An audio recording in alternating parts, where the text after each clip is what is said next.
Hello everyone, welcome. How are we doing? All right. I don't even know what I'm doing today. I'm just hanging out, you guys. I don't even know what I'm doing. I just woke up from a nap, so I'm just like, oh fuck care. Anyways, I hope you guys are doing well. I hope you guys are, I don't know. I hope you guys are doing well. I don't know, that's it. That's all it is. I want to go somewhere else for now while we're hanging out. I guess we can go to Divinity's Reach. Go home for a second. I need something. I need some caffeine. I need to wake up. I'm not sure about this. I have so many other things I want to do tonight, so I gotta wake up. What's this? Oh, it's a pinata doorway. That's kind of cute. How does it work? Do you have stairs to get up there? How do you get in there? Do you jump in there?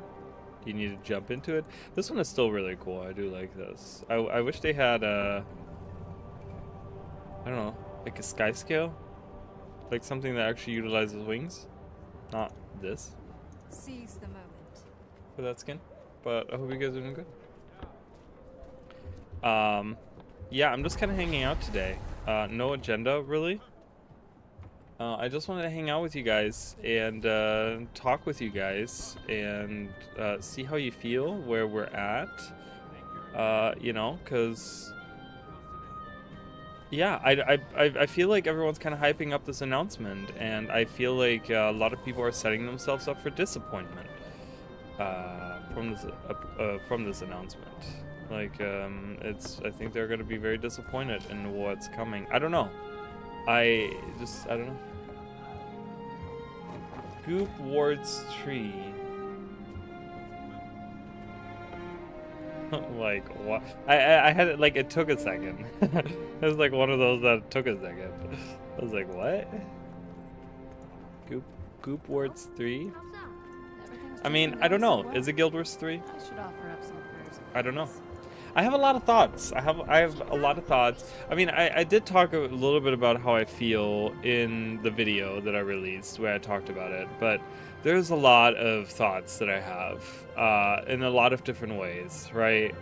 Like there's like the pessimist in me, there's the realist in me, you know, there's the optimist has died a long time ago, so don't really have any of that to give you. But yeah, I just think that there's a lot of different evidence to go a lot of different ways. And I don't know how to feel. Because I'm going to be honest with you guys, I think ArenaNet, you know, not to bash ArenaNet at all, right? I think that ArenaNet has provided one of the most fun games that I've played in a long time that, you know, that... has provided like hours and hours of entertainment to myself and other people, and that has given me the opportunity to make content and you know, like step outside of regular, like, you know, I probably wouldn't have become a content creator if it wasn't for Guild Wars 2, right? Yeah, I don't have a pessimist bone in my body, I'm sorry. Oh really, you don't? Well, that's good. I'm also realist. There's blood in the water, and they got something cooking. Have faith. I don't know. I you know. So, leading with that, leading with the good comment, and leading with saying that ArenaNet has done a great job, and I do enjoy most of their content and most of the things they have released. ArenaNet is the one company that I know that knows how to wrongfully hype up a crowd. Okay, because what ArenaNet has done, like, the last time ArenaNet tried to hype anything up, like actually build hype for something, was Iceberg Saga. Okay, they rented out a whole theater, they did a whole show, they did a whole thing, okay, and you know, that led into some of the worst releases of Guild Wars 2 ever, right? So again, the realist there, right? What is the evidence that I have that supports the idea that ArenaNet is gonna have something really, really good cooking. You know, I love Guild Wars 2, but it's about time we get something new. If anyone can do it, it's ArenaNet. Also, I don't think Guild Wars 2 is dead or dying. It's not. I don't think Guild Wars 2 is dying at all. I think Guild Wars 2 is having a little bit of a resurgence right now, because I think they're taking Guild Wars 2. Personally, I think they're taking Guild Wars 2, not the game itself, but the way that they're doing this, right? They're bringing more people into Guild Wars 1, right? Which inevitably will lead to people playing Guild Wars 2, right? Because that is the two kind of go hand in hand, right? So a little bit, not 100%, but I think a little bit, because anytime you hear anything in Guild Wars 1, right, people will compare it to like, oh yeah, well this is different in the second game or whatever, right? I feel like it always comes up, but it's also, we finally have an official Discord, which we've really needed, because the forums were so awful, and the forums were such a place that no one wanted to go, and no one wanted to even. So I was thinking about that today, how I always complain about the the news and stuff. Like, they never inform anyone about anything, and they just post a little bit of something on like social media, and then they're just kind of like, like they'll post something on like Facebook or whatever, and they're just like, here's a little video, and I'm like, I missed everything about everything, right? But now with the official Discord, which I think most gamers are using, right? PC gamers are using, I think that's a great platform to have. So I'm glad that they have an official thing there, right? And I think that's going to drive people to play it more, because if people are joining the Discord and they hear other people talking about the cool new rewards or the cool new thing that's happening in Guild Wars 2 or whatever, right, they're inclined to play that. I like it. I think that's really good. Content wise, I have a lot of thoughts. I've been working on this video for The Only Way, and I don't know if I should release it or not, because I feel like I'm just really bashing the game in that video, because I have really hardly anything nice to say about The Only Way, and it's frustrating. So I don't know. I mean, if people really want me to release this video, I can, but it's not nice. I mean, again, it's not about whatever, it's not about bashing ArenaNet. Like, the video has nothing to do with that, but yeah, I mean, it's yeah, so then don't. Okay, I mean, I guess, I've been reluctant to release it. I have it, and I'm not releasing. I haven't released it yet. So, because I'm kind of waiting to see. I want to see. I want to see what happens Friday and stuff. So we'll see. Hey, you all right? Feeling a little tired. Part of the announcement will probably be something along the lines that they're hired enough people to be able to focus on this Guild Wars 3 or whatever. Is this, you doing Dragon Bash at all? Congrats, yeah. I mean, this new project on both Twitter. Yeah, I don't know if I'm gonna do Dragon Bash. I don't know. We'll see how I feel. I'm just kind of running around doing random things, because I kind of want to just chat today, so I might do some Dragon Bash randomly. I think I'm gonna focus on my dailies and weeklies right now, and then we'll see after that. But yeah, so I haven't released a video because I think the thing is that if ArenaNet announces something, if they announce something, if ArenaNet announces something that, let's say they announce Guild Wars 3 on Friday, okay? Let's just go with the if, right?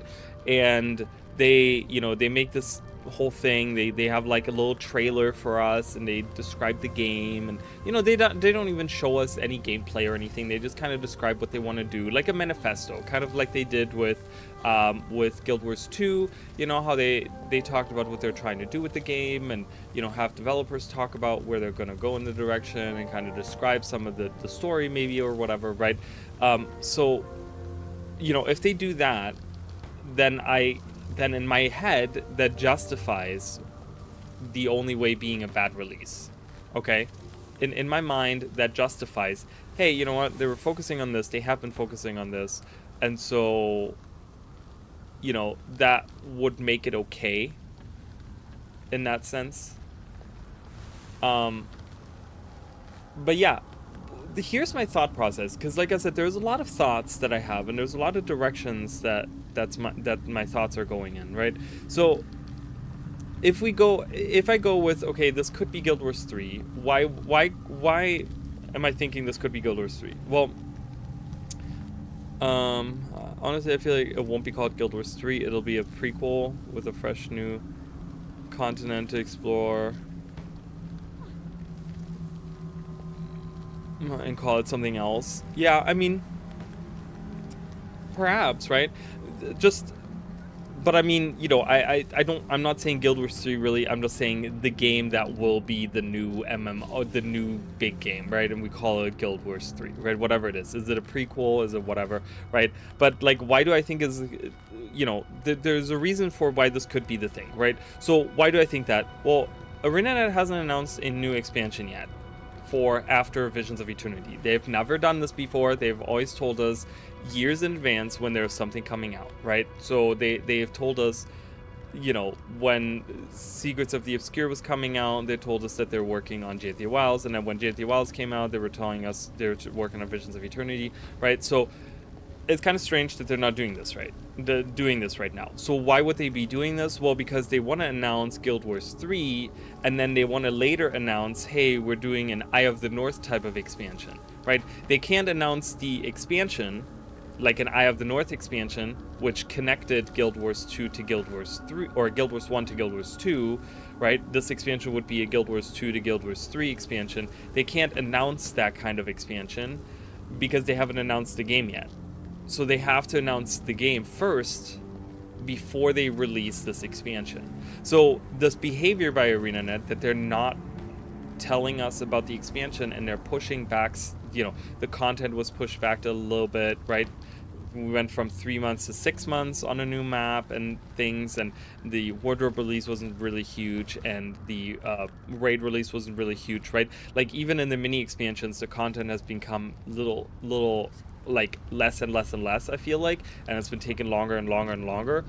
So what's going on, right? So if this announcement really is Guild Wars 3, then they're doing this, you know, then they haven't announced the next expansion, because the next expansion is a bridge over to Guild Wars 3, right? So I think that is one thing that we have going. But then, like I said, ArenaNet is the one company that really knows, you know, there's the other side of me that's cynical, and that's you know, not really cynical, but like the realist, right? That kind of goes with the evidence that we've had in the past. And I think of something like Icebreed Saga, which they rented out a whole theater and announced this Icebreed Saga that was supposed to be, you know, oh, we're doing Living World still, but it's going to be expansion level content. It's going to be all these great things. And then it ended up not being that at all, right? And it was like the biggest disappointment in Guild Wars 2's history. You know, I think there have been others, but I think in like the overall eras that we've had, right, that was like a huge disappointment. So I don't know. I don't know how to really feel, right? Because there's people that talked about that, you know, yes, they have the Guild Wars 3 domain, right? There was the evidence of the domain was bought, right? Was updated. So someone owns guildwars3.com, right? So that is taken. And then, but then at the same time, someone said that there still is the card game that they were talking about, that they have, like, there's some evidence of that on Steam, and you can kind of look up the thing. I provided that in the in Discord, so you guys can look at that if you guys want to read about that. So I don't know, you know, I don't know. I don't want to. I'm keeping my expectations low, because I don't, you know, there's no reason to get super excited anyways, right? If, you know, it's not like we have to wait a month, which I like. I like when ArenaNet does that, when they're just like, hey, in a couple of days, we're gonna give you content, we're gonna give you things, right? Like, that is nice. They kind of did the same thing with Path of Fire. Path of Fire was like that, and that felt really good, right? That was just kind of like, okay, cool. I like that, you know? So we'll have to see. I mean, we only have to wait until Friday to really see what it is. It would be weird to have this be some kind of card game, but then you send the partners something without, like, you're hyping the expectation. You know, ArenaNet has this, though, where I feel like ArenaNet could just go, here's a scenario that I could see happen, okay? They do an announcement Friday, and they announce, hey, you know, Guild Wars card game is coming out, right? Whatever. And they're just like, yeah, cool, awesome, right? And everyone's like, oh my god, we thought it was going to be Guild Wars 3. And then Arena can just go, well, we never said it was Guild Wars 3. Where did you get that from? Right? Like that. And there's a version of the future, whether that actually happens or not, that I could see that scenario happen, right? Where they put out a statement saying, well, we understand you guys are disappointed in not having this, but we never said that we're gonna get that we're gonna release Guild Wars 3. We never said this. Like, because they have never said this. They have never ever made a statement. We know that they're hiring for it. There's other evidence that we know they're working on something big in the background, but they've never officially confirmed any work on Guild Wars 3. So, you know, it's kind of like, is this it yet? Like, I'm not saying that Guild Wars 3 is never gonna happen. I'm not saying there's not gonna be another big game coming out at any point in time. But just because they have an announcement coming up doesn't mean that this is it, right? So, I don't know.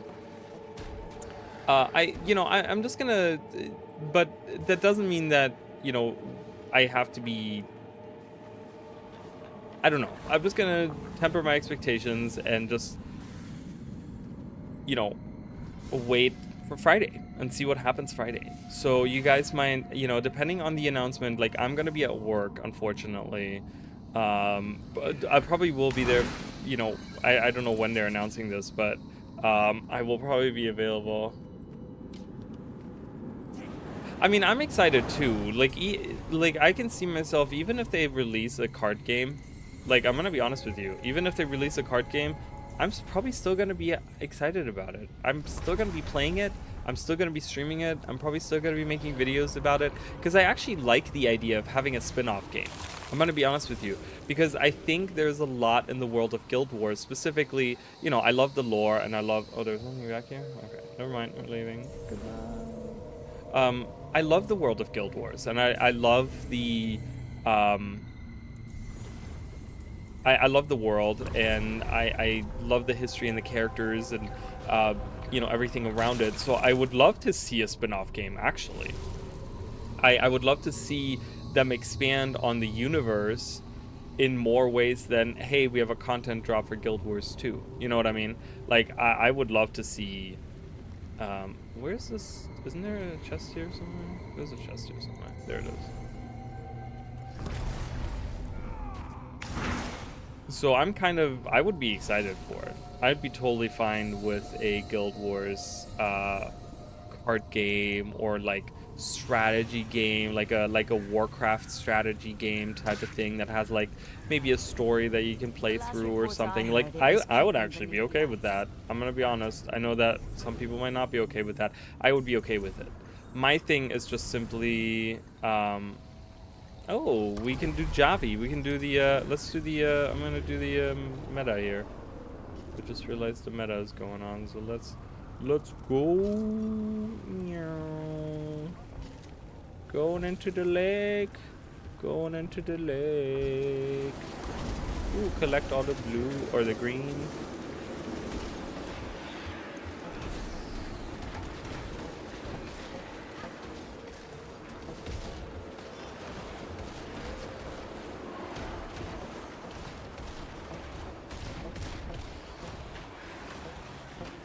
It doesn't sound like it. Well, I don't know. Maybe I don't sound like it, but I really am, because I've been wanting to make more Guild Wars content, and I think it's become, you know, I don't know. I think it would be really cool. It would help ArenaNet, and it would help Guild Wars too. in the long run too, to have a. I just know that there's going to be huge backlash from people if it's not Guild Wars 3. I think there's going to be the majority, the vocal majority, or the vocal minority, actually. Like, you know, we know that they're very vocal, right? A lot of people that they have set these expectations for themselves, and if ArenaNet doesn't meet them, we're gonna hear about it. We're gonna hear about it for a long freaking time. But I would be okay with it, honestly. I mean, I think whatever they release will be good, because I think ArenaNet is one of those. ArenaNet, to me, as a company, when it comes to content, for the most part, okay, this is not always true, but they try to really put out quality, okay? I know that that hasn't always worked, because I think one of the things they try to do too hard is innovate. And I think when they try to innovate, sometimes it doesn't work out for them. And I think that's when they release content that's maybe not the best. But I think they always try to release good stuff. I think there's a lot of companies out there that put out content that's a little tone deaf, and that feels a little like, no one asked for this. Why are you releasing this, right? But like, when you look at the amount of quality of life that we've gotten through, you know, in Guild Wars and Guild Wars 2, and like compared to other MMOs, it's just, I think it's, I don't know, to me it's still like one of the best MMOs out there that can hold its own. So I'm expecting that maybe it's going to be a fun card game. If it's, I've been wanting to get into a card game. I actually would be excited to do that, honestly. Like, it would be really cool. I've talked about this many times. I have a friend who has, you know, Danny. I mean, he hasn't been on the channel a long time. He's been very busy with his family and, you know, just life, right? But he has talked about, he has messaged me and he's shown me, he's working on his own card game for Guild Wars 2. He's making a card game about Guild Wars 2, like a you know, like a Magic style card game. And it's awesome. It's so cool. It is really, really, really one of the coolest things that I just absolutely, you know, he's shown me some progress over the years. You know, it's a small little side project. It's not an official thing. I don't know if it's ever gonna become a thing, but just seeing something like that has been really, really cool. Best underwater of any MMO. He's been lying to me. He's been helping them with the digital version. I mean, you know what? If they adapt what he has done, because he, you know, the thing is, he pretty much created a card game, and he's taken all the like classes and traits and skills and characters into it, right? And it feels so genuinely like an actual product. So I mean, if he was working on that in the background, I'd be like, okay, so this is gonna be good stuff, right? Because he sent me like a lot of his little like cards, you know, not physical cards, but like obviously it's all digital, right?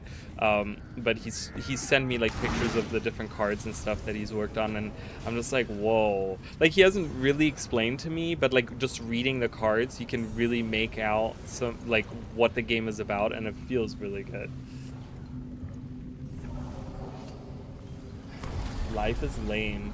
Well, I'm sorry. I'm sorry that you feel that way. I know it.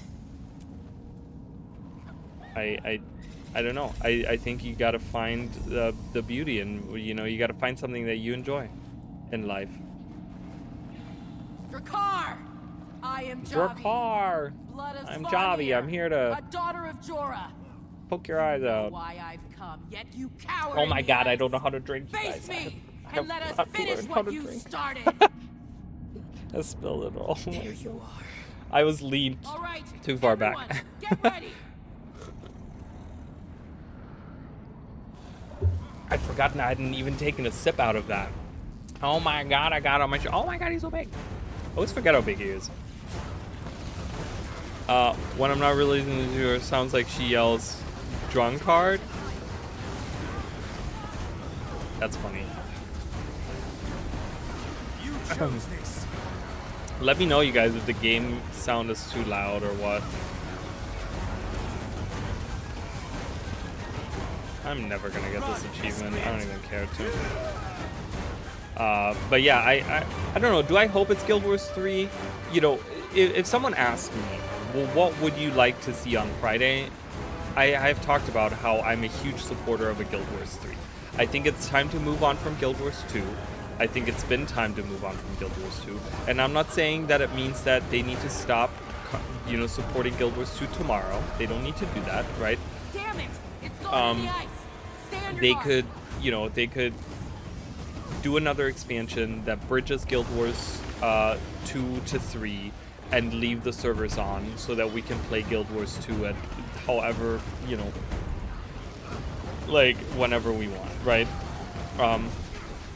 I think that's probably the best way that they will to do it, but I think it's time to I think it's time. I think it's you know, I love this game, but I would love to see something new in the something new and big, right? Gone further inside. Like You I need said, to I get wouldn't be after it. disappointed with a Watch card my game. back. I just think I'll a lot rip of down this whole people cavern if I have to. I think there would be a huge backlash if Guild Wars, if this announcement on Friday isn't gonna be Guild Wars 3. I think there's gonna be a big backlash where it's just like, well, you hyped this up, and you know, you have been hiring, and you have been like, you know, you didn't say this is, you know, it's gonna be one of those like where you get all the whiny things. I think I'm just here to like, we'll see. So Friday I'm working, Saturday I'm off. So if we get a big announcement, Almost got it. if we get something, then probably Saturday I will be probably making a video, and then I'll probably be live streaming so you guys can hang out with me and talk about whatever is going to be going on. Whatever, you know, if you guys have some opinions, if you guys, you know, want to tell me like how you feel, or, you know, how excited you are, or what your expectations are. I mean, I don't know. We don't know what they're going to announce. They could be announcing that they're announcing something, right? It's an announcement of an announcement. Easy. Drakkar But is yeah, only I don't know. a vessel for my voice. I mean, Svanir the image is really cool. The image looks very different to, I don't know. It's weird because when I was making the video, I talked about the like aspect ratio, you know, I talked about that, which I don't know if that was deliberate or not. You can't run forever. Community definitely full of tards. I mean, yeah, for sure. But I want to know what you guys are leaning to, honestly. I mean, are you guys leaning to like, okay, hold on, let me put it in a different way. If this is not Guild Wars 3, not a big new MMO, if this is truly just a spin-off game, what kind of spin-off game would you guys like to see? If you had to pick the choice of, okay, we're not getting Guild Wars 3, but we're getting a spin-off game, what kind of spin-off game would you guys like to see? Would you guys like to see like a single-player game, just like a short little single-player game, like you know, like in the size of something like, you know, Kena Bridge of Spirits, right, which is something that I recently played through, and it was kind of a shorter game, wasn't super long, you know, it was like a cute little story with some abilities, and it's fun. I really like that game, but like something, oh my god. Look out. That, or would you like to guys see a card game, or would you like to see a strategy game? ARPGs are on the rise, so I can honestly see that. Okay, like a Diablo style game. Okay, I could see that. That would be kind of cool. Possibly possible single player, but perhaps MMO elements. Now get in there. Yeah, I could see that. I could see that. Why not, right? ARPG would be very interesting. I think that would be a new step for ArenaNet as well. They would be diving into something that they haven't done before. I mean, I'm not huge on Diablo, but I think that's because the Blizzard name is attached to that. So I think there's like a thing there for me.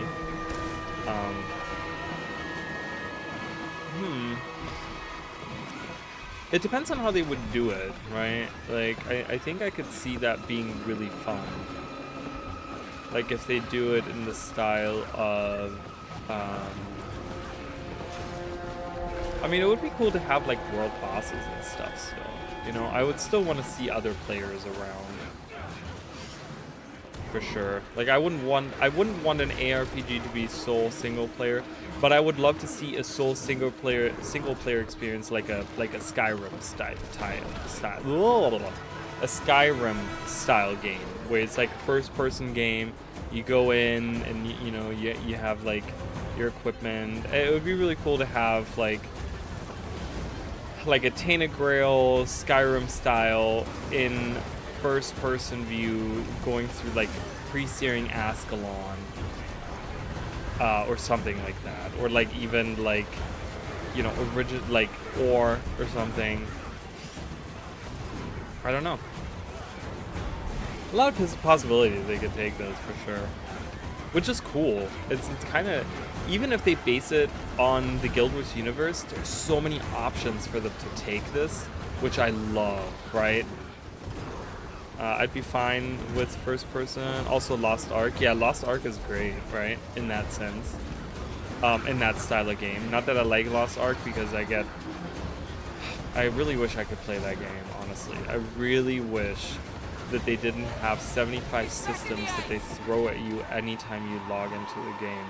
Like, it's so overwhelming for me. Every time I log in, I can't get a handle on it.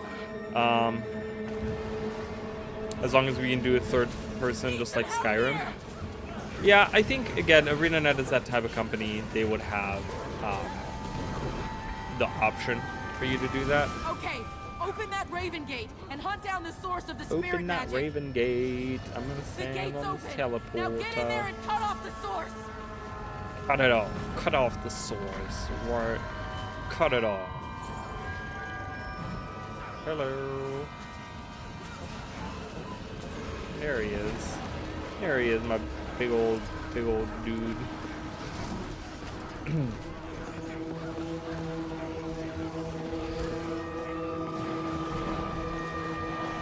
You know, I mean, yeah, I don't know. Could it be like a Guild Wars 1 expansion? That would be kind of crazy if they did like a Guild Wars 1 expansion. I also like Chris says it could be Zoteka instead of Ore. Is that what Crew said? That's actually actually a pretty good idea too. Cause we were talking about, actually that makes a lot of sense.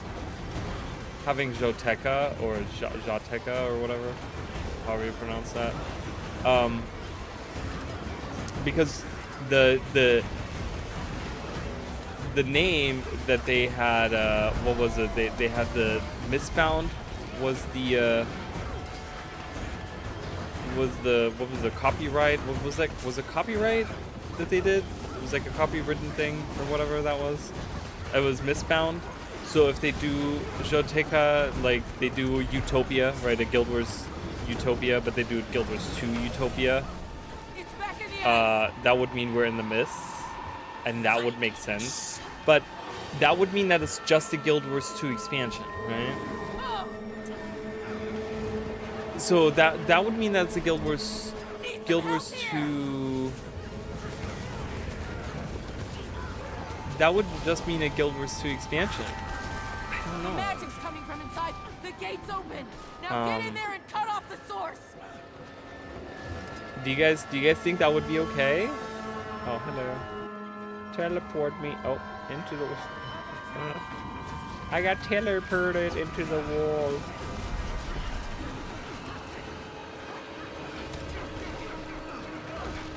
Dude, this guy is going down so fast.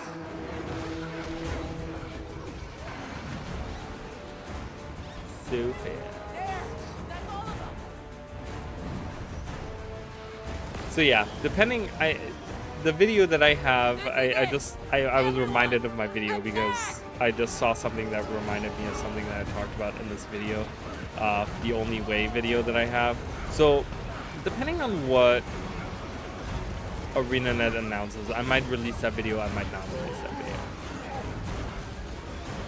Like I said, if we get something really good and really substantial and really something where I can see that ArenaNet had to put resources into, then I will I will not release that video, and I'll just say, you know what, it was justified. The only way, it wasn't the best release, and it's justified because we're getting something really good. If on Friday they announce just another expansion, and it's like, oh yeah, this is just another expansion, we're just going, you know, whatever, it's Mistbound, we're going to the thing, no Guild Wars 3, we're not even talking about that, then I might release that video and just be like, okay, having a expansion announcement and release doesn't justify you releasing not so good content in my eyes, right? Because ArenaNet is this one company as well that I feel like always chases after the next big thing. Nah,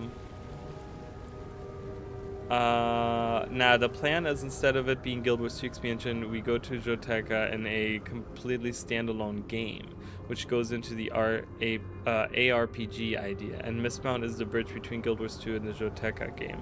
I mean, I could see that. That would be cool too. But yeah, ArenaNet is this one company that I think they focus so much on what's to come later down the road that what they have now they kind of neglect, right? And they've done this a lot.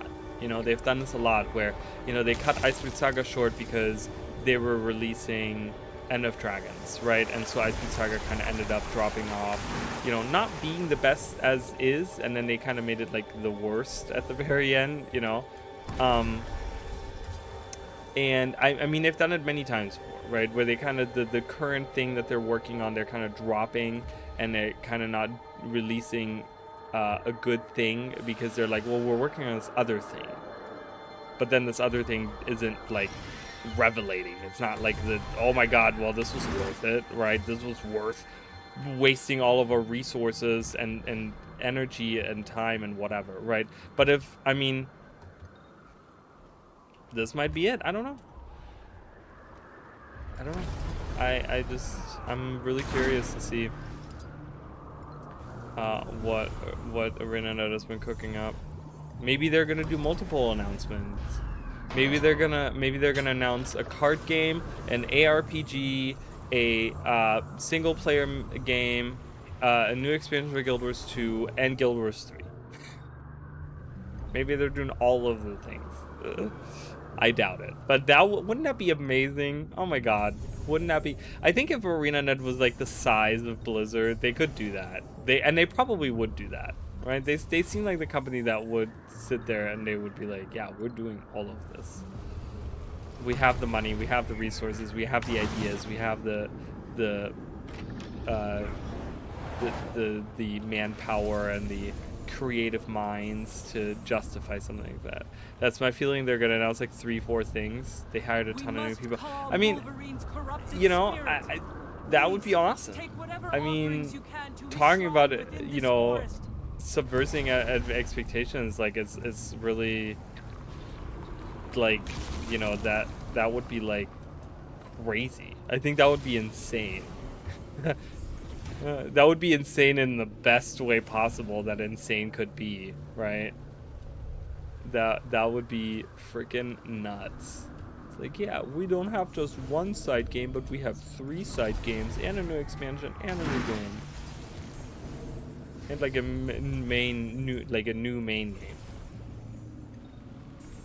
But you know, Guild Wars 2, I think at every length, it's interesting because I saw them talking about, I don't know if this was on the partner, Discord or the regular one, but I think this was on the regular Discord, Guild Wars Discord, but they talked about, one of the developers talked about how they had all these limitations when they started creating Guild Wars 2 and you know, all the problems they kind of ran into, but over the years how they have built more and more and more, like, you know, worked on this engine for so long now that they have, you know, that they now have created like amazing things they would have never thought possible with the same engine, right? And like they're just like, oh my god, the code. And they actually talked about Because as far as we all were always told was like, oh yeah, there's so much spaghetti code in the engine, and it's,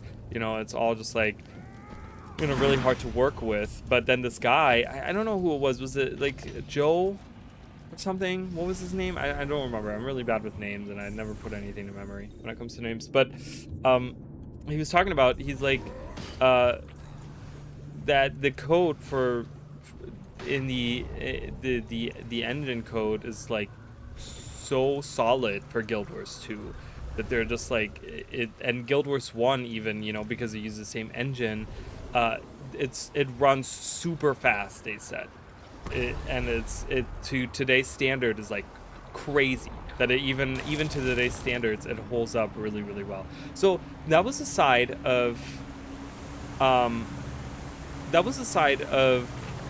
the development I've never heard of, right? I can't speak to that because all we've ever heard was that pretty much the engine was like total garbage, right? Like really hard to work on and blah blah blah. And so all the issues, all the problems that they've ever had, I've always blamed it on that. I've never blamed it on poor management. I've never blamed it on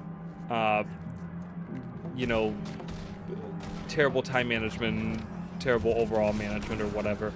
But now that they're saying this, it kind of feels like a lot of the issues that they had were because of mismanagement. You know, if the engine is so amazing and if the engine is so solid and the coding is so solid, then it seems like a lot of the issues that they've had, they've created themselves. This wasn't caused based on, oh, this is what we have and this is what we need to work, this is what we have to work with. But it was just kind of like, oh, one of the best songs in Guild Wars right here. Oh, so good. So good. Such a good song. But yeah, so that was a little surprising that I read that today. I was like, whoa, that's kind of crazy. Hold on, I'll read what you said in just a second. Mish. Okay. Same happened with WoW recently. All the housing they created for WoW, the devs said they don't understand how they did it. They feel like it's sorcery. Well, you know, it's so weird because I feel like I'm getting these like mixed messages a little bit from the developers, because I you know, and I've always wanted to find the stream.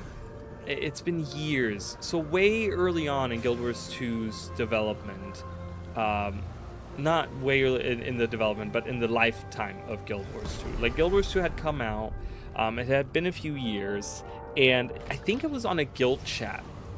And it was Ruby talking to some of the developers, like she did, you know, on that show all the time, right?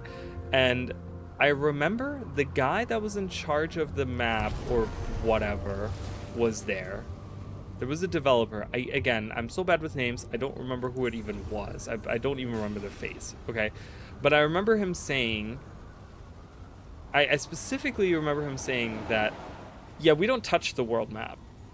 And he's like, we don't touch the code for the world map because it works, but we don't know how it works.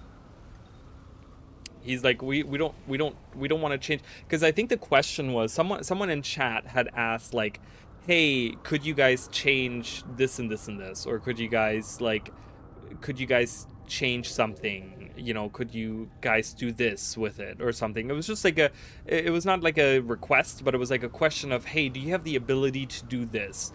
And it was specifically to the world map, like, could you do this in the world map? And he was like, you know, I'm gonna be honest with you, like, when you know, I took over doing this and this, which, you know, so I'm responsible for the world map. He's like, but I don't touch the world map. He's like, it works, but we don't know how it works. Like, it just functions. And I was like, huh, that's kind of worrying. You know, that kind of limits the abilities that you can do on a game. You know what I mean? Like, if you wanted to like do something fun with the world map and just like say, you know, you want to create like another layer or something in the world map where you're now creating, like, you know, someone had talked about, you know, we talked about this coming out, Secrets of the Obscure, and I specifically remember I think we were talking about Janthia Wiles. I want to say this was around Janthia Wiles, and someone said that they were disappointed that, you know, this should have been, you know, kind of like the the Sky Islands from Tears of the Kingdom from Legend of Zelda, like another layer of the world map. So instead of having 3 layers, you have a 4th layer, and that goes on top of like CORSAIR, and you all of a sudden have like these islands above. That's like another layer above. Like that's what they're kind of saying, and I was just like, I mean, I get where they're coming from. I feel like it was a big expectation for just having announced mini expansions, right? Like mini expansions immediately think of like, okay, well, this isn't going to be as huge as other things were, you know, but it just kind of felt a little bit where I was like, okay, sure, I guess. I mean, I don't know, like, I'm, you know, but it just, thinking back on that interview, and I would love to, I would have to like go through all the guild chats maybe and kind of, it wasn't, are you sure it wasn't about World versus World? Yeah, I don't think that's the case anyway. He doesn't know what he's talking about. I don't know. Really do hate that people call these yearly experiences mini experiences. Every time one potato says it, I cringe. I mean, but that's what they are, though. They are mini expansions because they're a bunch smaller than the regular expansions were. You know, I mean, why does it bother you though? What specifically bothers you about the term mini expansions? Do you just not like the term, or do you think that they're not mini expansions, they're just annual expansions because they're substantial enough to not be? They're just as big. They just take 3 chunks of 3 months to get them. Yeah, but I mean, I suppose I see where you're coming from. I'm trying to think, like, if we compare it to something the size of, like, Path of Fire, for example, or something, I mean, I guess you're right. They do have the same size in that. I just think for me, well, definitely as big as Hot with the, I think that's what it comes down to. I think it's not necessarily the maps or the story, because I think in length those can match up, but I think what it comes down to is the features. I think regular expansions, like expansions we get every 4 years and stuff, they have, you know, they always have elite specializations. You know, we get new elite specializations with new weapons, and we get, you know, mounts or like other big features, right? We got gliding, which was huge. I mean, gliding now is such second nature to us, and it's so like, whatever, it's gliding. But when Heart of Thorns came out, that was huge. It was massive. Like, being able to glide all of a sudden was just like, what? Yeah, people weren't vibing with the new weapons only, but Janthia Wild Spears was neat. Yeah, I guess they were neat. I think, like I said the other day, I think they kind of missed the mark on some of them, and I think they kind of did all right with some others. You know, like the Ranger Spear, I still think is garbage, and I think needs to be completely reworked. But God knows ArenaNet. The problem that I always have is that ArenaNet is the company that never goes back to any old content and fixes anything, like revises stuff like that. So seeing a rework of Spear will probably take another 10 years to happen, and so, like on Ranger, I mean.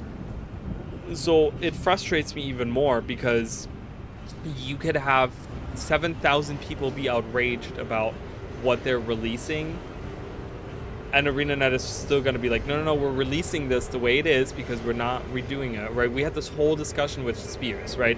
Where ArenaNet, even on stream, said that, you know, if someone doesn't like what's being released, or like if we get enough pushback, then we're going to have to like look into changing. No, was it the Spears, or was it? No, it was Visions of Eternity for the Elite Specializations. That's what it was. And so many people gave feedback on a lot of different things, and they didn't go back on it, right? Like, and they kind of kept it, you know. Specifically, I remember Luminary, a lot of people were like, this doesn't really, like, we want to change this, like, change this to something else. And there's so many people and they didn't change it, right? So, and then you know that they're never going to go back and look at it again, you know. Ability to use whatever we want is also nice, but couldn't be in the future. And opening up the ability to use whatever we want is also nice, but couldn't been a quality of life update and not an expansion feature. I don't understand the last two bits. I'm trying to figure out. It couldn't be a quality of life update and not an expansion feature either. Oh, I see what you're saying. It could have been a quality. I was like, you have both. So what was it if it wasn't both of those? I see. Could have been a quality of life update and not an expansion feature. I see what you're saying. I agree with that. I think that could have, that should have just been, yeah, I was like very confused. I was like, I don't know. I don't know what side you're arguing here. Yeah, that could have been a quality of life update. I agree. I think that should have been just like overall. I really hate that people have to get Secrets of the Obscure in order to use all weapons on any character. Like, I really dislike that. I think that should be, you know. I always appreciate Soto for that feature though. And I mean, I appreciate that as well. And I do appreciate the Wizard's Vault. I think the Wizard's Vault specifically, and I talked about it since Secrets of the... Hello. Where did these guys come from? I think it's one of those that since Secrets of the Obscure had been announced, and up until now, and I will, to my dying grave, is one of the best features that they've put into Guild Wars 2 post-launch. One of the best features they ever put into is the Wizard's Vault, okay? Because it is so easy to use, and you get rewarded for playing the game in pretty much whatever way you want to. It's like, it's next to the dynamic events.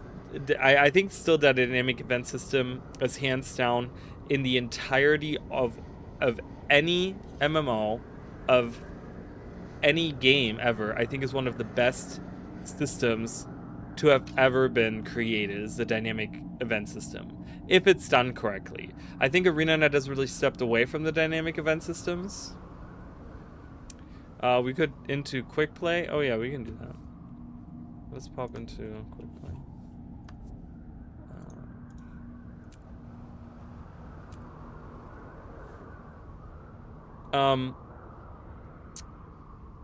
I think the dynamic event system is the single best system to have ever been implemented in MMO.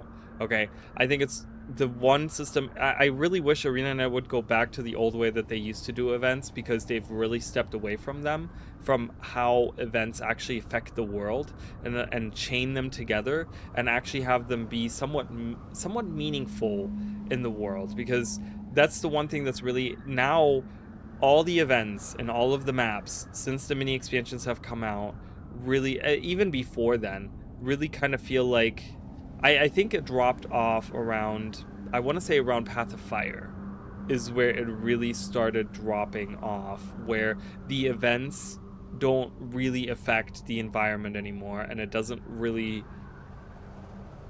feel like a living, breathing world anymore. And that's one of those things that really kind of drives me crazy, that they kind of lost their way on that. I really wish, because I don't know, it just feels like such a great system, and that's one of the reasons why I think the core maps are so good and so important, is because of that.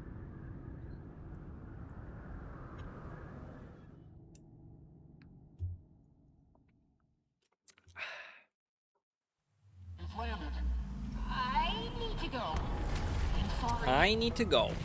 Oh my god. You know, I've done Fractals since Fractals were first released, and I always think back of the early days of Fractals.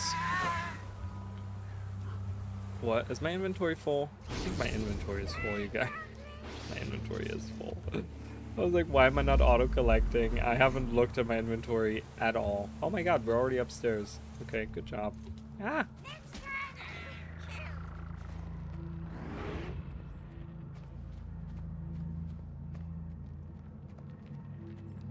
Norman. Look at Norman hopping away. I can see this new game coming, being more streamlined, ARPG isometric view, with the painterly beautiful style from the original Guild Wars 2 cinematics, and streamline the story more, but also still have vistas, points of interest, dynamic events, world bosses. Yeah, wouldn't it be cool to have an ARPG with dynamic events, like the core maps of Guild Wars 2 had? Wouldn't that be fantastic? Oh my god, that would be great.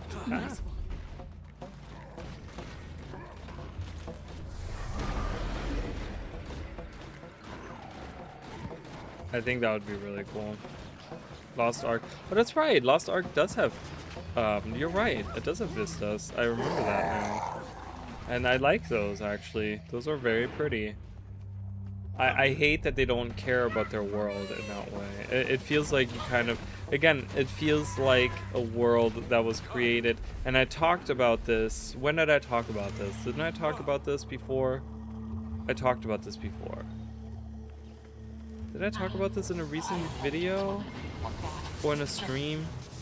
I don't remember, but I talked about how it feels like games create... This might have been something that I never released. It might be in a video I've never released, but I talked about how a lot of games create environments that you go through, and they have a leveling experience just to have the leveling experience, but there's no substance to it. It doesn't matter because they just want you to get through it, right? But with Guild Wars 2, it's always been about the journey and not the destination. It's never been about getting to level 80, right? Obviously, yes, you want to get to level 80 because you want to be max level and be able to just, you know, get your tune ready or whatever. But even if you're level 50, it doesn't matter. Like, you're still, you know, you're still relevant in the world and still,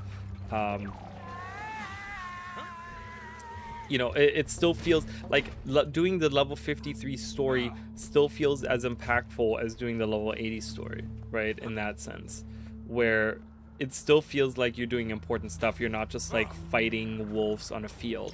The comparison that I did, I think it's in a video that I didn't release, but the comparison that I did was Throne and Liberty, where, you know, they created this whole leveling experience, but there's nothing to it. They don't care.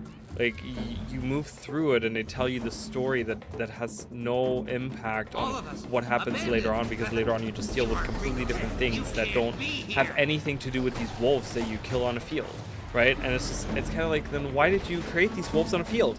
Why don't you have me fight the minions of this bad guy that we're fighting at the very end, right? It's also disconnected. The world feels like these individual parts that don't have anything to do with anything, right? As much as I love playable races, I can also see this new Guild Wars 2 game being human only. Yeah, I could see that too. I know that people want other playable races, and I get it. But I always weigh the, I always think of the, I think of weighing the different things here, right? Oh, Misha's going. Nope, Misha's here. Just has to load in. You know, because the more races we have, the more development time anything's gonna take, right? Well, I think one thing that they really did that I think was a big thing is having the game be translated into 5 languages or whatever, 4 other languages or whatever, and then having to do all the voiceover for all of the characters, you know, 5 times over, and blah blah blah blah blah, and then female, male, and all that stuff, right? I think that's one of those where it's, oh nice, you got a spark, awesome. I think that's one of those things that I think has kind of stopped ArenaNet in their tracks in a lot of ways, where they could have done more, but you know, everything takes so long. Any dialogue that they have, anything needs to be translated, and then recorded with voice actors and all of the stuff. I really hope the next game they release, you can have subtitles in whatever freaking language you want to, but only recorded in English.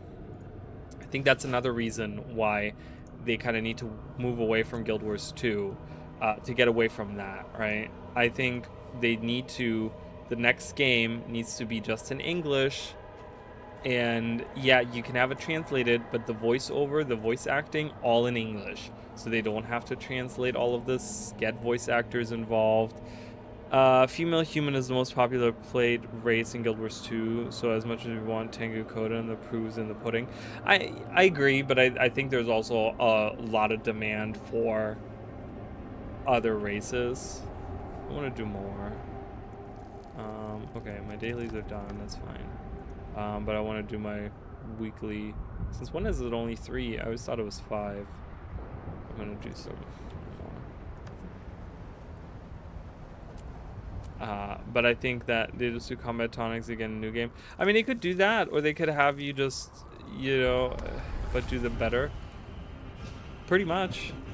Okay, why is it not teleporting us? Oh, it's because we're in combat, I think.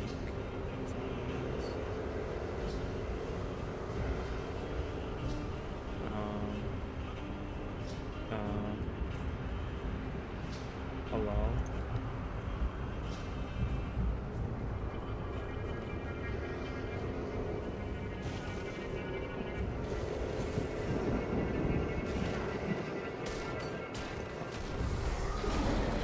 Yeah, I don't know. Silly.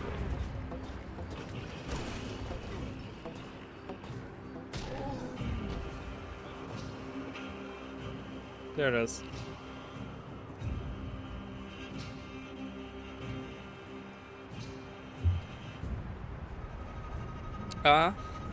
I fix? No, you didn't fix. It didn't pull me in. Great, love that. Oh my God.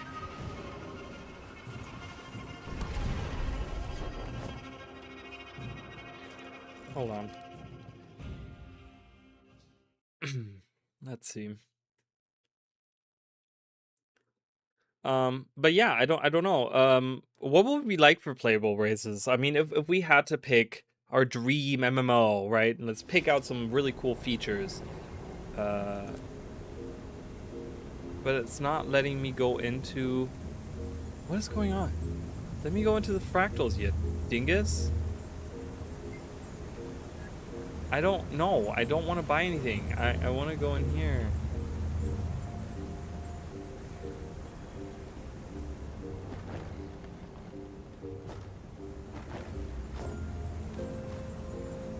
Okay, I'm gonna leave this. I'm gonna leave this party. If you wanna.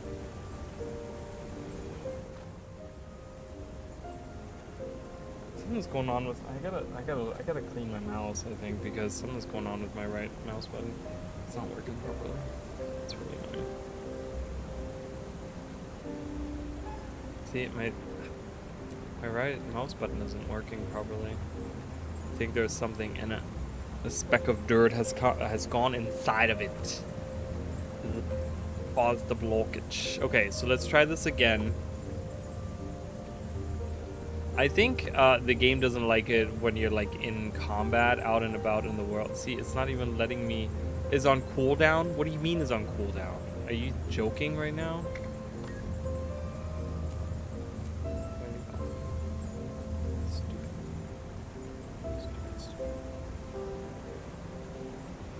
But yeah, I don't know what I would. I think we've had this discussion before. I don't really have a preference of Tengu was gonna be, yeah, but was usurped by Savaris, so Tengu has to come. I don't know. I'm one of those people. I play humans a lot. You guys know. I prefer the good old just humans. I don't know. I'm not one of those that likes to play the bunnies and the tigers, lions, and bears. Like I'm not one of those, right? I don't like to play little children in games like that. Dwarves. I can see myself playing a dwarf. I think there's like a there's a version of me that really would like to play a dwarf.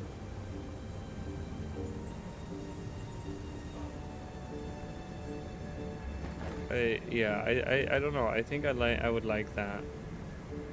Look, you guys, I'm looking at my 2 stars. Will they ever become anything in this world? I don't know.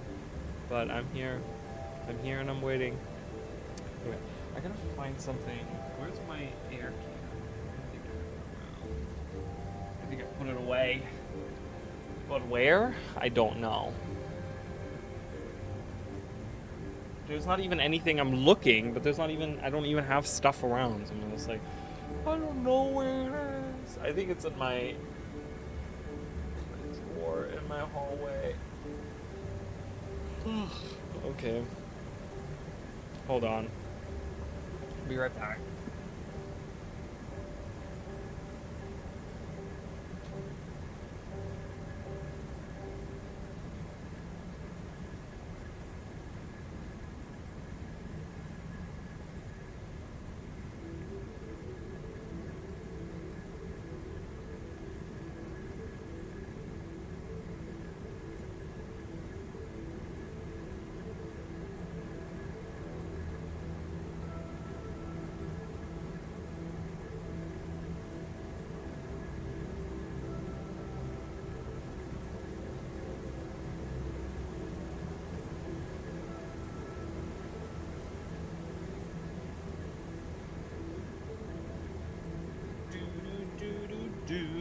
Best song.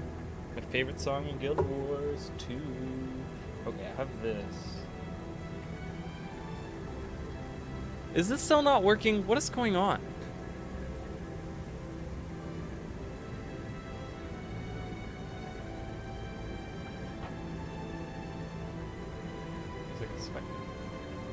It kicked me out of your party? What?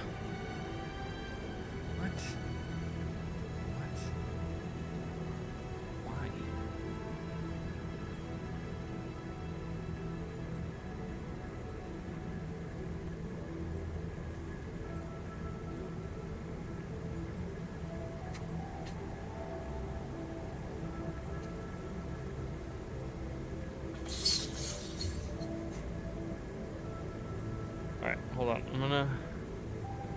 Okay, I'm out of the party. If you want to join my party. It says you're already in another party. I'm gonna mute myself real quick.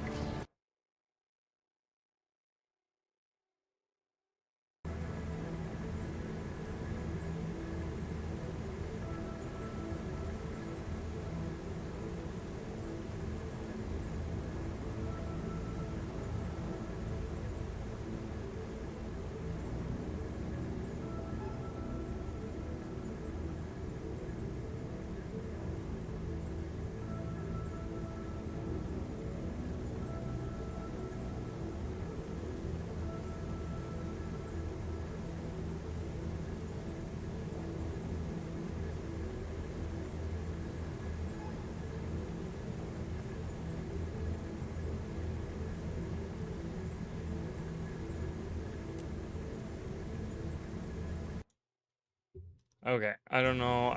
If this didn't help, I'm gonna have to get the alcohol out, which, whatever. I'm not doing it right now. So I just used my. I have this little blower. I use my little blower.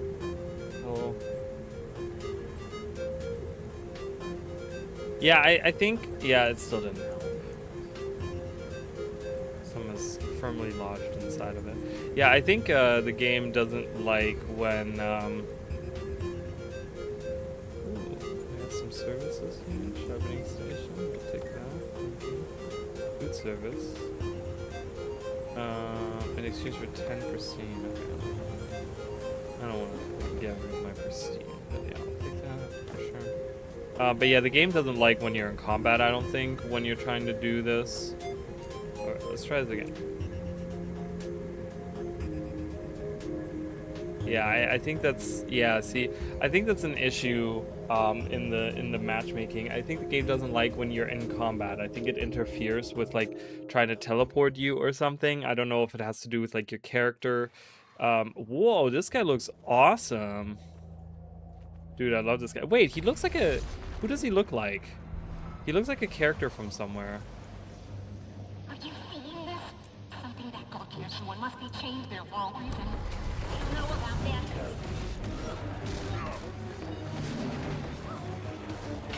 Those zealots are trying to kill you?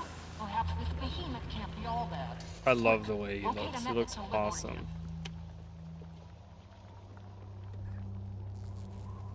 Make these weapons and skills your own. Yeah, they definitely could speed this up. I agree. I agree. Oh no, he fell. Yeah, that's a great looking character, honestly. Love it.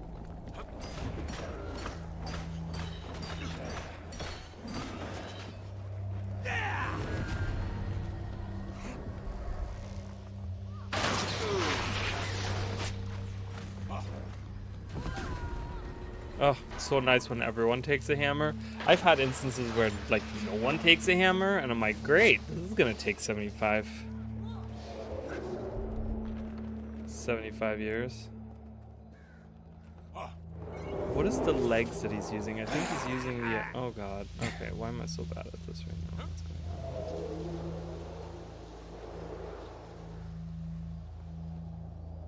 on? Oh, perfect. Love it.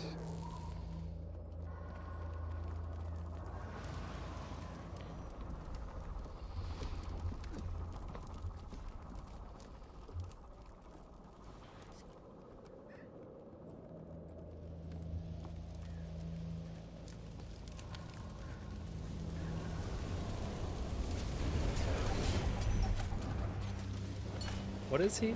Oh, he's the luminary.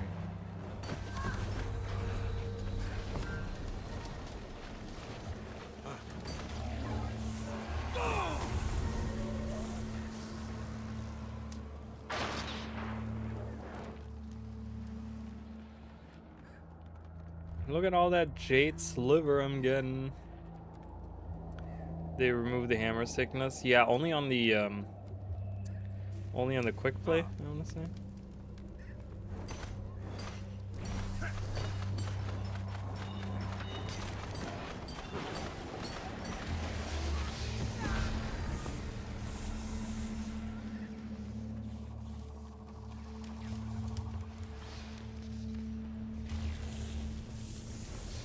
I think it's in like regular play, it's still there.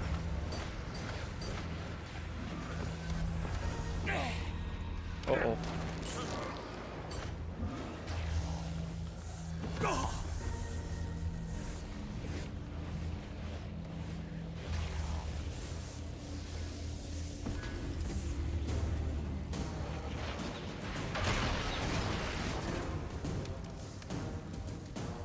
Amalgam is super fun, isn't it?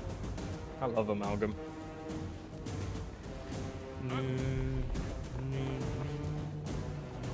Oh, someone has the little... the Funko Pop Ridlock. I love it. Amalgam? I'm glad you like it. It's... I mean, I think it's one of the best elite specs, like, ever.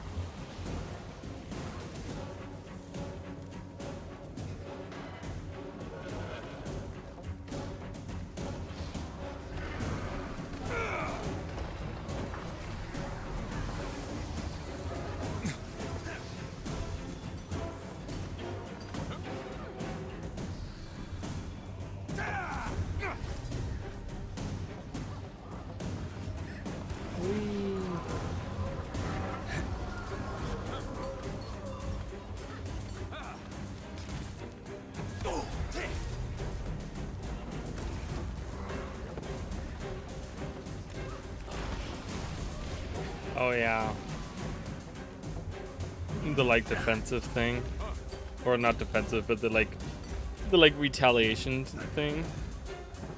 That's great. I know. I love it. I haven't played at all Amalgam, but I haven't played much Guild Wars 2 anyway. I'll probably get into it at some point. I didn't get credit there, so that was dumb. Let's get this guy.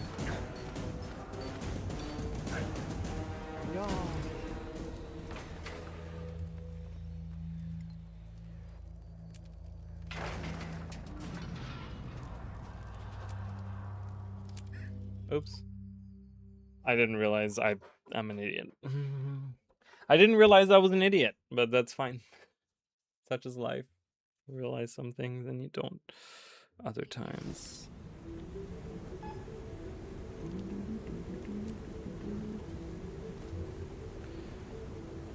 Okay.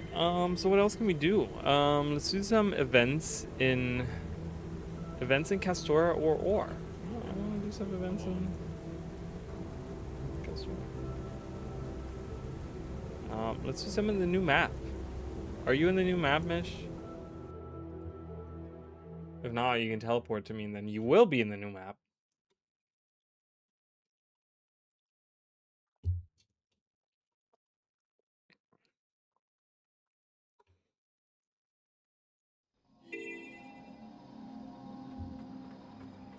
The 8 seconds of successful hits doing an additional strike and I can trigger it twice, silver lining.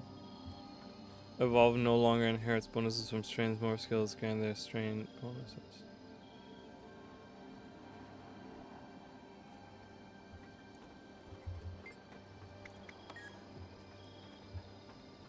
Yeah, this guy is a bit much though. I mean, mine is already like on the verge of being too much, too colorful, but I wanted something colorful. Stay alert, Wayfinder. Ooh, I'm gonna go, oh god, this map is so vertical and it's not made for skimmers at all. It is not built for skimmers in any shape.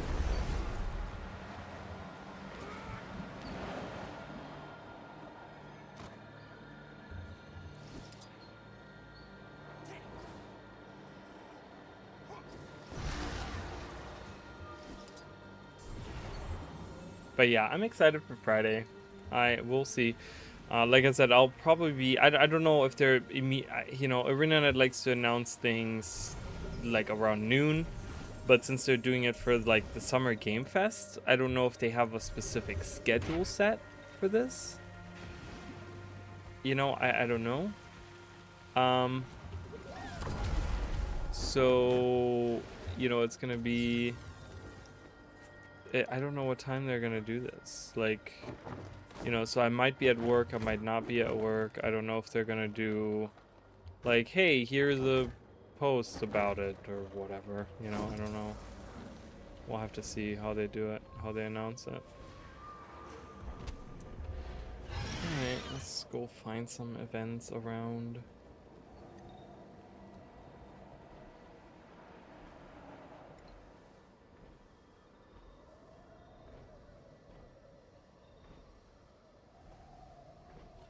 But yeah, earlier I was saying something. I think I didn't finish this, but another thing that kind of what was I saying earlier? There was something I was saying earlier about something. I don't know if I ever finished that thought. God knows, my thoughts just, you know, they just go through my head. Well, I'm gonna do the jumping puzzle. We're returning your magic to the lake. Your aid request to free our Or let's do this event districts. first, actually. I want to get this event. Alright, so what do? We collect this. You need a vacuum. How do I get a vacuum? Talk to this guy? Oh, there's a vacuum. Okay, and then we do what? Suck it up? Indeed. Good. Delicious magic. We're sucking it right up. And there's some magic down here.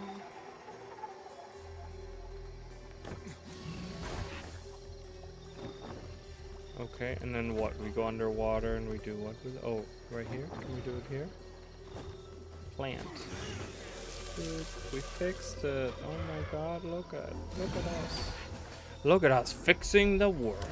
One plant at a time. Great. That was bundled 3 seconds of We event. did it for you, Castor. I'm okay with that. Keep your magic. Bloop. All right, jumping puzzle. Behold before us a specimen pacified. 3 more we counted of its kind. Oh, I go over here. I like this jumping puzzle. It was really fun. Never did this. Oh, it's super fun. It's super easy. It's not crazy hard.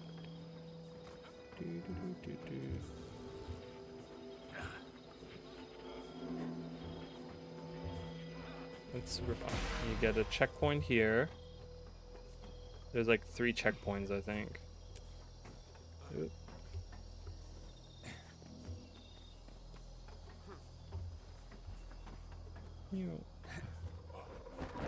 Glide over here.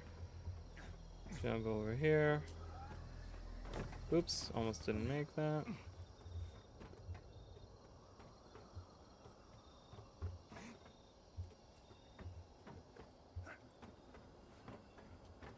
Oh, this is the part that gets a little hard. Checkpoint 2. Did you fall?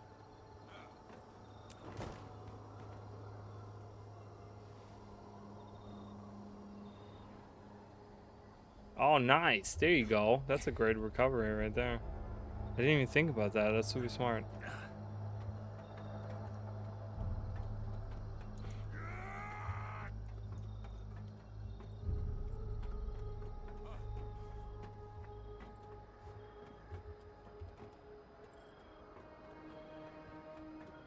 Here's where it gets, I guess, hard.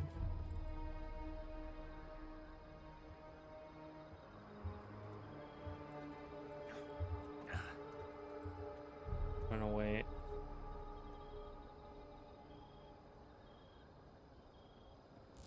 Have to chain it over here.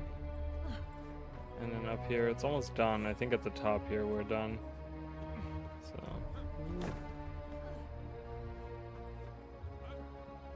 Oop, oop, oop.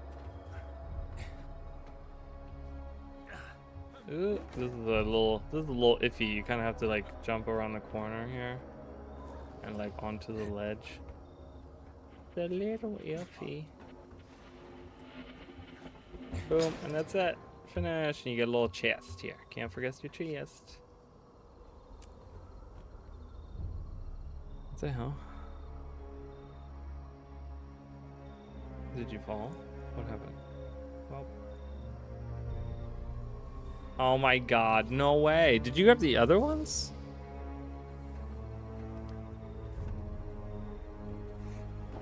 The first checkpoint is down here. Yeah, it's down there.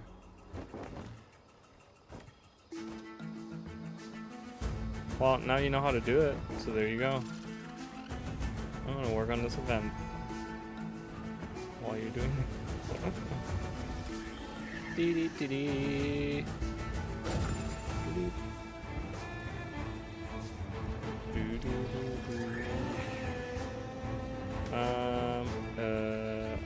No, Energia.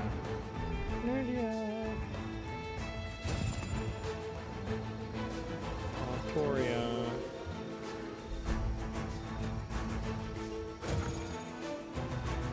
Sagacia.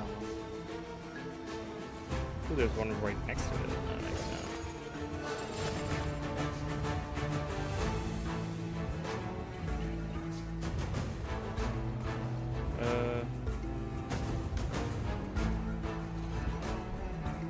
No, the target is now vulnerable.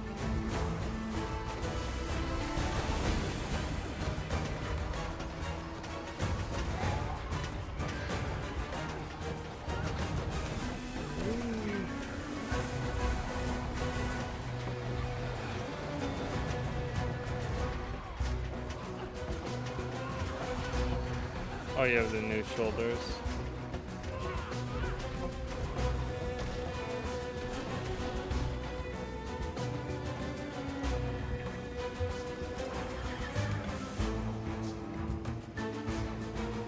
New shoulders and back piece.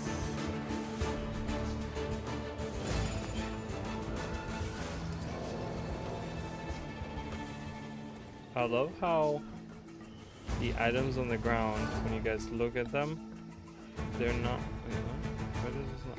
Oh. When you see them on the ground, they're not the same relics that we pick up. It's kind of weird. Hello, can you target this, please?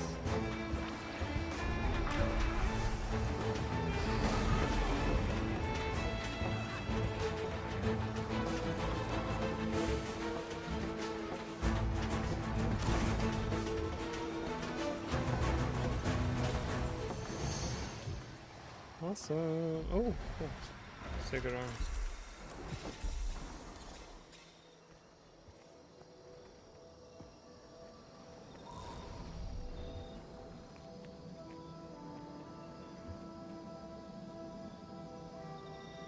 Okay, shoulders have the thing. Oh, the back, the cape is kind of cool.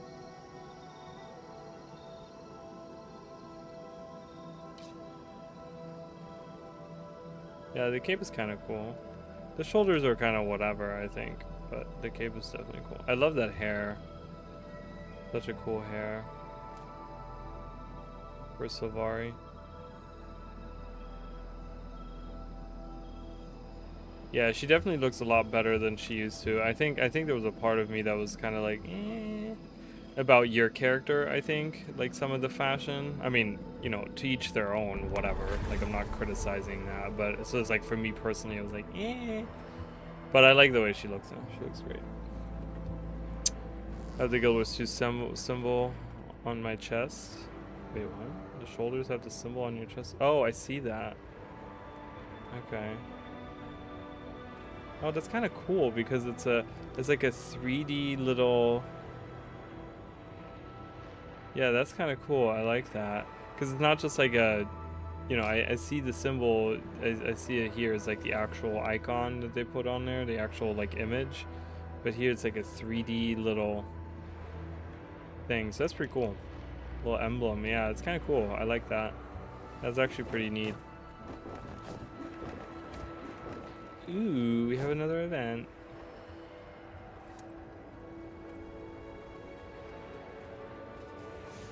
Why did that not count? Didn't we do 2 events? I did 2 events. How did that only count for 1 event? So stupid. Okay, whatever. Alright.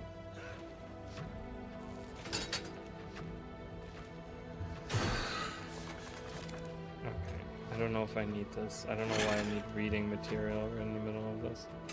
Okay. So I have an arm and a leg in there, and I need a body and a head. Is that what it is? This is the body. Body with the body. And that is more legs. I'll put those on a different workbench. Come on, drop some over here. Oh my god. Give me some, baby. Give me some more hands. Give me some hands. Hands. I want some hands. I got another body. Okay, so I have the same stuff on all 3 of these, or on all 2 of these tables. All 2 of them. All 2 of them have the same stuff. Come on, man. Oh my god, I'm starting a 3rd one. Come on, Yeti. Whatever. Oh, it doesn't give you something new? Well, that's stupid.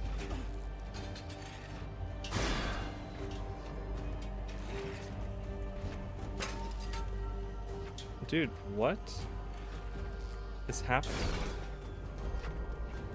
I'm starting, like, give me a head, bro. That is another body. I'm starting a 4th workbench with another body. It's dumb. I haven't finished a single freaking robot because they won't. There we go. We got a head. Yay. I gotta get a hammer.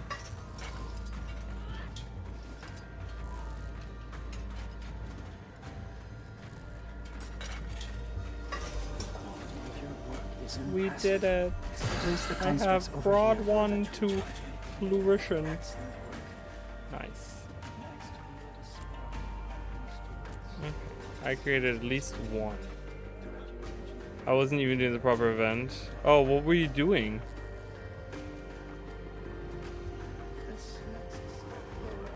Okay, so now we just gotta Defeat the enemies. That's a simple one. We can do that. Function and turn hostile. Dispatch them however you wish.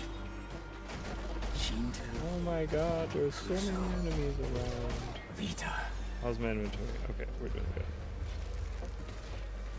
I don't want it into full. Oh, you were doing the heart.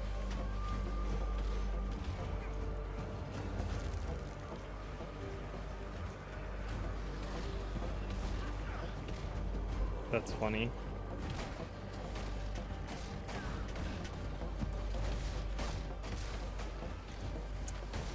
Kill the weapons that we just built. Just kidding.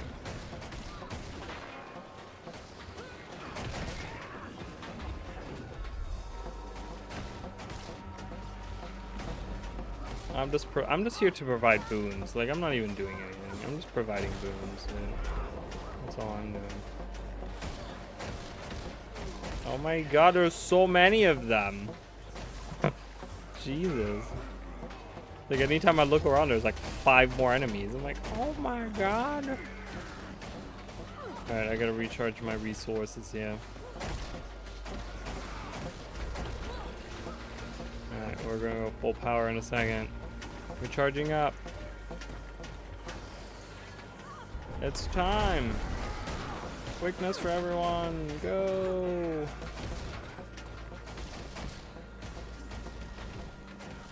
I like the wind chime noise that the map has. Like the music has like a wind chimey noise. Like a, you know, it sounds like a wind chime. I love it. It's great. Music has always been great. I think that's one thing that I'm also very excited about, because like I said, and that's why I kind of made this short too, was the music doesn't sound really Guild Wars, and I think they're trying to do something different with it to have it sound distinct, which is good. I like that, because the music has always been good, and it would be kind of nice to hear like a new style of music, right? Like get inspired by something new. And I'm totally down for that. I mean, they always switch the style of music, like depending on which, you know, area we're going to, or which area of the world or whatever we're in. You know, they try to kind of have like the influence, like, you know, Gianthia Wilds has a lot of the hurdy-gurdy, right? Like that type of stuff, which has like this Scottish vibe, this like, you know, this Gaelic vibe almost, right? Like maybe Scandinavian or whatever. You know, so they always switch it up, but it would be cool to hear like a completely different thing. It is Guild Wars music. I still don't believe that 100%. I don't think that is a track that actually exists in the game.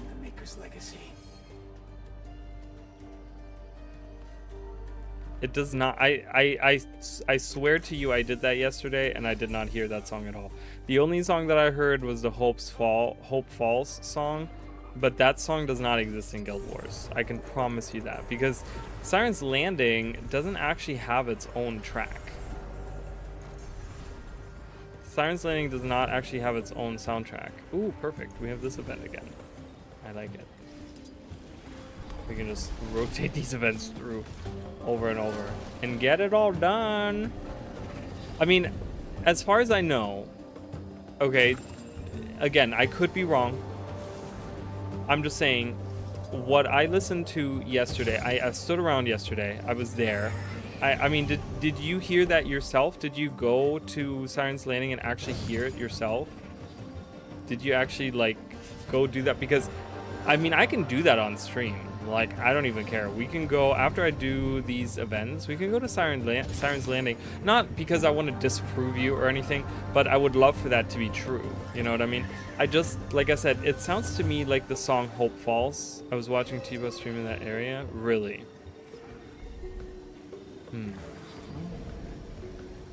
Maybe he was playing the video music in Burger. I don't know. Maybe he was. But, you know, I'm willing to go check it out. We can definitely go check it out. Oh, target is vulnerable. I was like, where did my relic go? I was trying to figure out which relic I had in my hand, and then the relic is gone. Bro, here, let's do. Yeah, sounds good. Yeah, let's do it. I just want to know, because I'm telling you, I spent about an hour or two yesterday before I made that short, kind of messing around with the music and kind of looking at the music. I actually went through, I stood in Siren's Landing for a long time. So just to kind of work you through the process that I was doing. I was standing in Siren's Landing for a while, trying to see if that song would pop up. The only song that popped up to me, I believe, is the song called Hope Falls,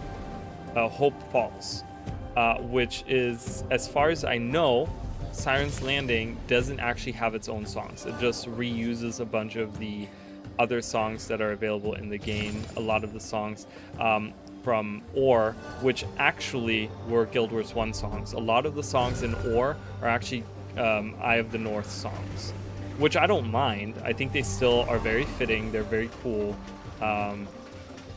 But yeah, I would love to like listen through. We can definitely do that. That sounds super fun to do. So, but yeah, I stood around. I didn't hear it, and then what I did is I listened to the trailer like 3, 4, 5 times, and then I listened through I went through the whole. I have the entire. Well, I have the core. I have the soundtracks that I have are Janthia Wilds. I didn't go through Janthia Wilds. I have Secrets of the Obscure. No, I have Visions. I have Janthia Wilds, Visions of Eternity, and the original Guild Wars 2 soundtrack. Now, the original Guild Wars 2 soundtrack has 100 tracks in it, I believe, or like 99 or something like that. I went through the entire. This is not working. Why is this not counting? Does anyone... What is going on here? This is bugged.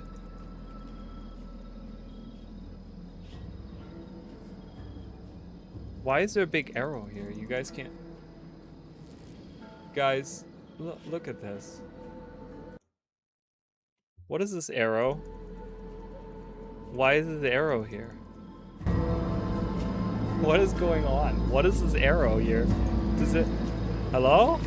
What's going on here? Is the game, like, do we have, what's going on there? I was like, what is this arrow? I like looked over, it's only half of an arrow that's pointing to the left. I don't know what it's pointing at. I looked at it and I was like, what is that? Oh my god, okay, that's really irritating. What the hell's going on? Okay, weird. I don't know. Alright, well this is not counting. Let's go to Siren's Landing. Let's hang out at Siren's Landing, dude. I love Siren's Landing. Siren's Landing is a great map. Super fun. Okay, I'm gonna turn up the music part. I think I have the music turned up. So we can listen to some of the songs. Alright, I have the music turned up. I'm gonna turn down everything else. I'm gonna turn down everything else, okay? Environments, everything. All we have on now is music, okay? If it's too low for you guys, let me know. I can turn it up. So we're gonna listen to the music here. Or we're gonna see if Mighty Teapot is full of shit or if he's not. Whee. Spear guns, please God, no. That's what they're showing on Friday. They're just showing spear guns. That's all they're doing. They're like, we have a new expansion and spear guns are coming. That's it. That's all they got. Okay, I have everything turned off but music. Ooh, I got a Rampager's Black Earth Trident on Ogre Slaying. Pretty fun. Pretty fun. This song right here. This is, I believe this is Sparkfly Fen or something like that. Or Caledon Forest or something. Oh, you can't get into combat. You're right. So let's go into an area where we're safe. Okay, let's go. I'm gonna go like up here. There's no enemies up here, so we can just stand up here. I don't think there's any boss. I'm gonna stay away from that shrine because they have bosses appear there. Okay, so we can listen to the music here. Is it loud enough for you guys? If it's not loud enough, let me know. It's kind of quiet for me. I'm gonna turn it up. Hold on. So I turned it up.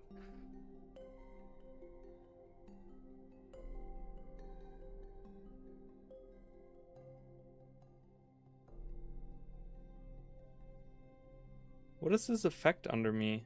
Do you see that? What is that?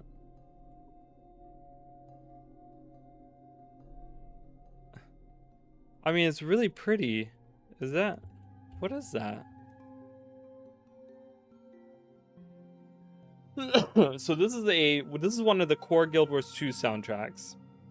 This is like Caledon Forest. This is one of those that plays there. Yeah, I think I'm bugged, right? Yeah, I think something's happening. I don't see that on my end, really. Yeah, I think something's going on with my game. I don't know what's happening. That's fine, whatever. But it looks very pretty. I like it.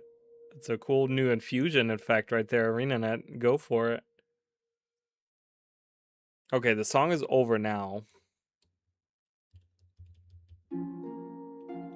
Okay, this is like Asura Land's song.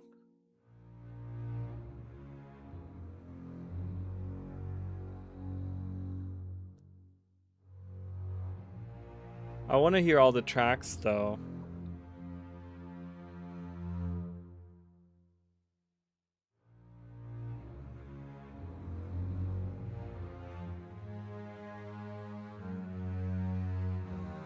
We get that like intense cello part.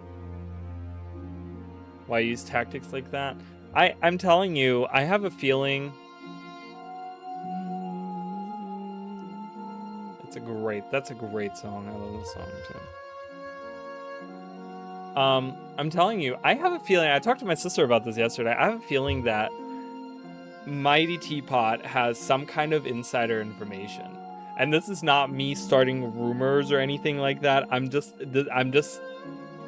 spitballing. I'm just like it feels to me like he knows more than he can talk about, and that's why he's so hyped about what's going on.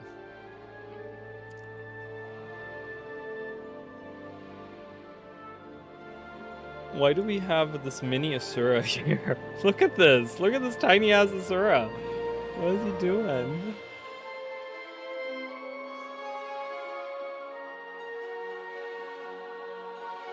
I mean, he's buddy-buddy with Roy. Is he? Are they buddy-buddy? I don't know. Again, I'm not gonna sit here and say like, oh my god, he knows more and he da-da-da-da-da. Like, I don't, you know, nothing like that, right? It's nothing like that. Like, I don't even give a shit if he has insider information. You're my mini now. I'm taking you home. Dude, for real. Mox over here. Mox Little. Not even saying anything.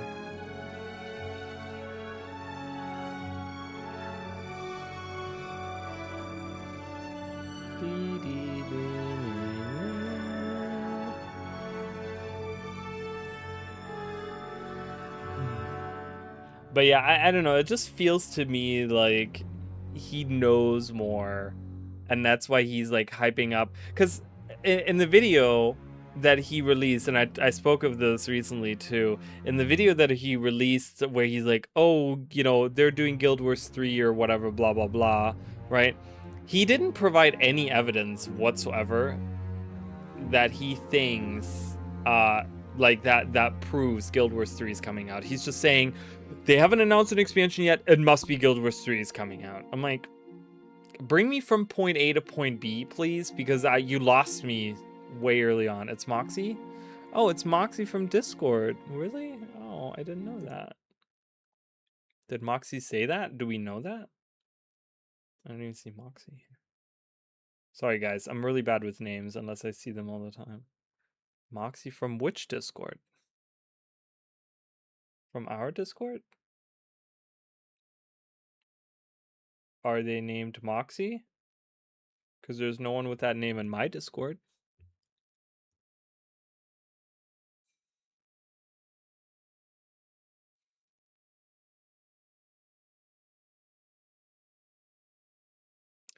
There's someone named Massey. Or Mossy. Massey or Mossy? I still don't know, but...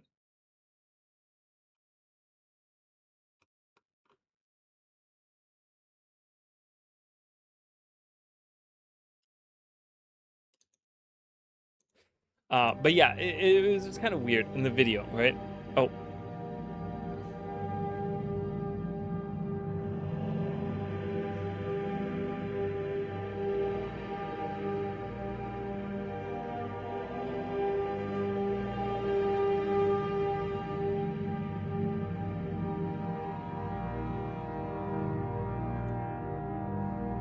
That's very kind. Very generic looking.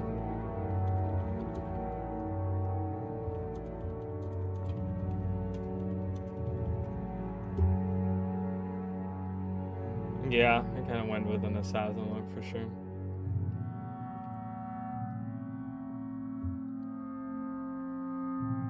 Is thin? Needs to meet my character or whose character? Who are you talking about? These little guys? They're very cute. I like that one a lot.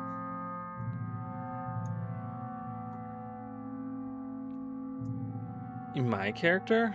Why is he thin? He's not thin. Well, I got like skin-tight clothes on. Oh, he's not skinny though. I like him like that. He has good proportions, I think.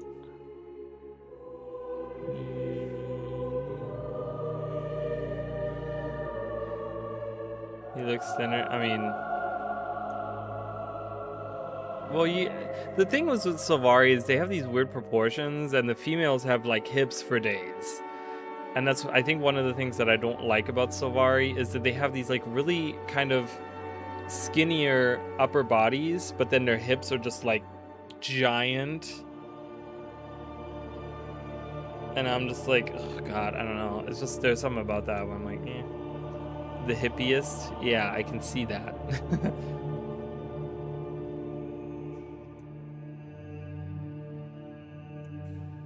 I love how I'm looking directly down at this guy.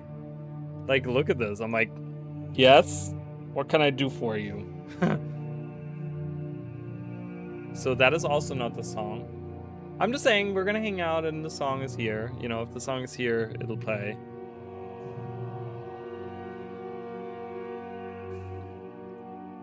What is that dance? Is that one of the new dances added?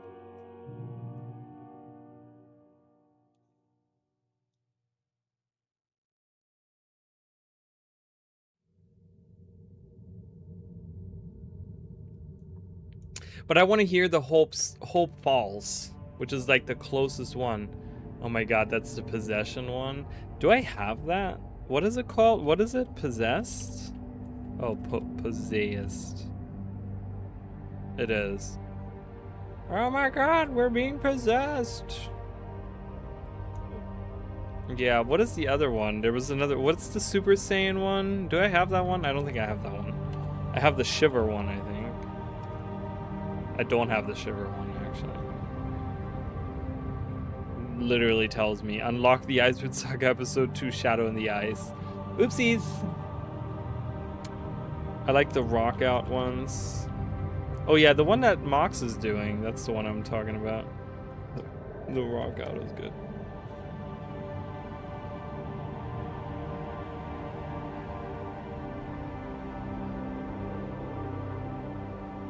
Oh, it's Unleash, right? That's what it is. Oh yeah, I don't have that one. Rock out yet? Yeah. Oh, I like the Magic Juggle or whatever that's called. I have that too.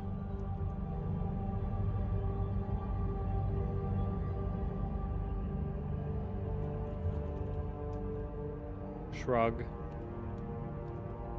Laugh. Sleep.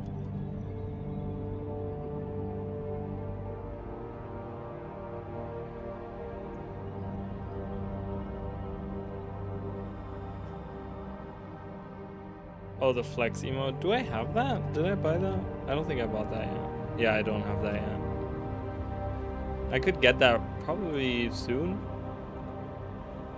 Oh, I can get it right now. Boom. Let's get it right now. I just got it. Yeah, we can flex. Yaw. Hoo-yah.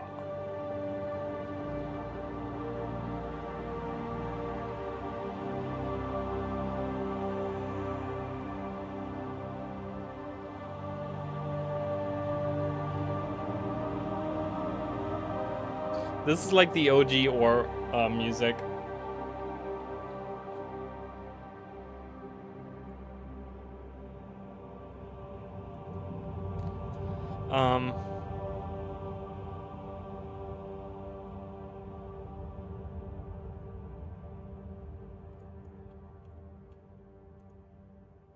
What's the next song?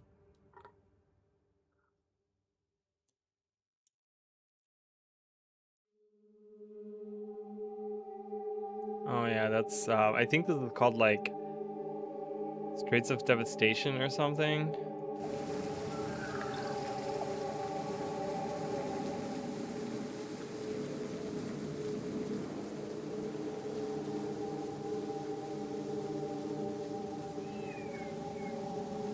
Okay. It opens up to the tech even more. I mean, that's true. Let's listen to the actual, because I haven't downloaded. So this is the actual.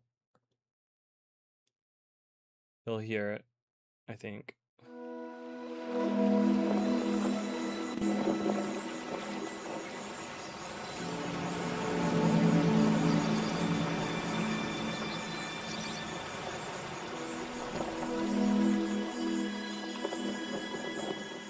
Yeah, it's definitely not, because like I said, the closest one that I could find is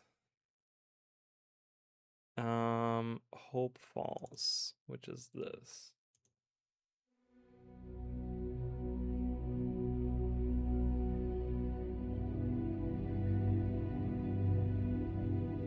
This is like the one that's like the closest to that, but you can hear that it's very distinctly different.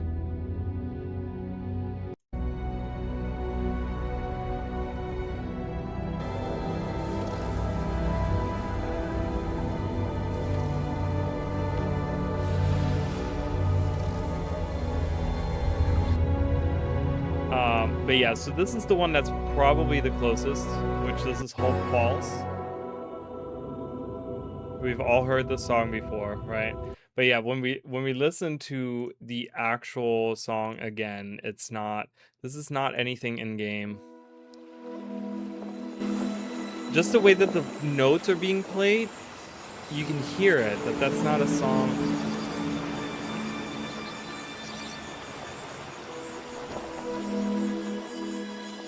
And like I said, to me, it sounds like it's being played in reverse. And that's when I, that's when I swapped it over. This is the... Hey guys, it's Raleigh. Nope, that's the whole audio for the video. Do I not have the actual reverse audio? I was trying to find it the other day and I couldn't, or I tried to find it last night after I made the video and I couldn't find it. Hold on, let me open up.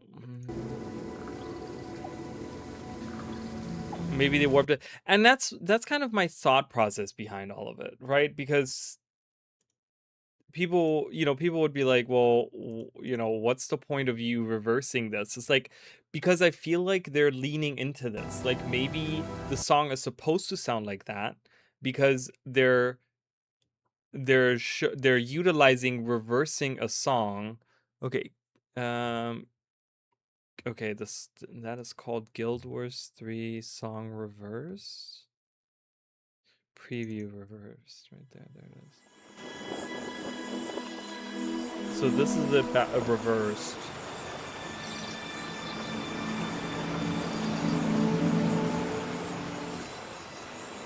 Like that to me sounds like that's how the original was played. The original okay, let me lower this again because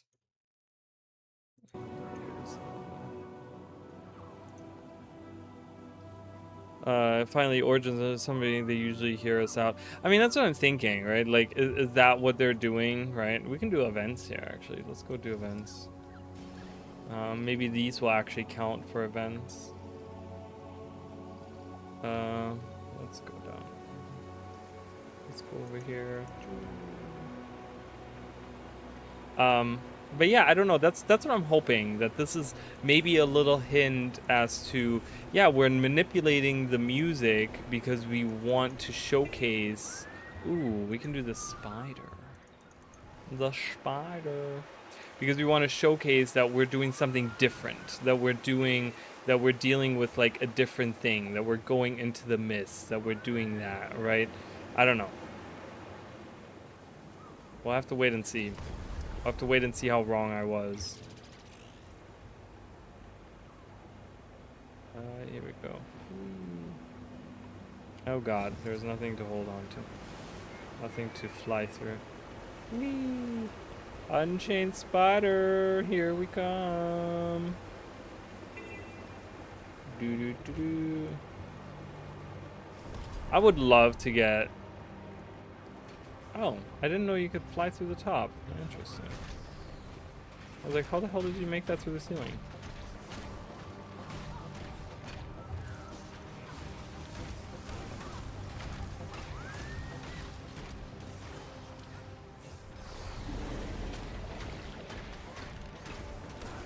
What is this? What is happening? Oh, cool. Hello. I'm playing music.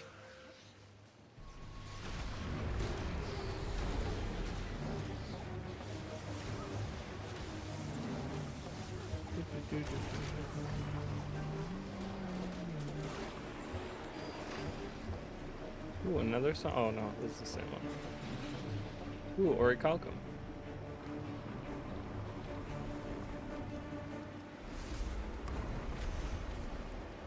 I would love to see the origins of humans or anything mist related. I mean, that's why I made the video, right? Like, that would be so cool. Look at this water. Look at how unnatural this water feels.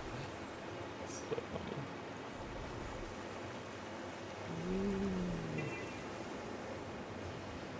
Whee.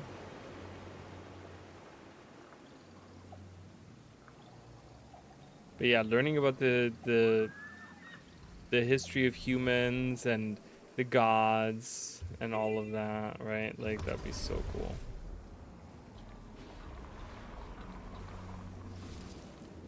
I would love that a lot. Alright, let's see if there's an event over here.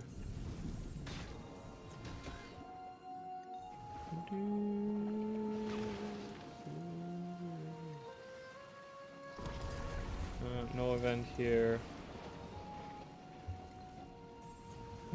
Alright, well, we'll go through here. There's a waterlogged chest and an oyster. We can grab all that.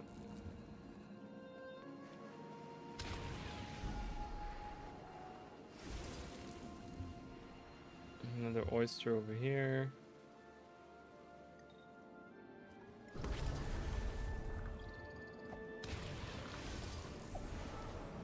I would love, you know, if Guild Wars 3, one of the things, I don't know if people have talked about this, but one of the things that I would like to see for Guild Wars 3 is if they're going to do, you know, if this is going to be another MMO or whatever, I would love to see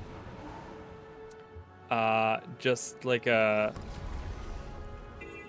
It's nice to see. I would like to see an actual open world. Not a world where it's you know, in different... Is there no events anywhere? What in the freaking hell is happening? No events anywhere. Great. I love it. Alright, I'm going back to the beach. To the beach, let's go catch a wave, or whatever she sings. I don't remember what the song is. Or get a wave? Is it get a wave? Get a wave? Let's go get a wave. Something like that.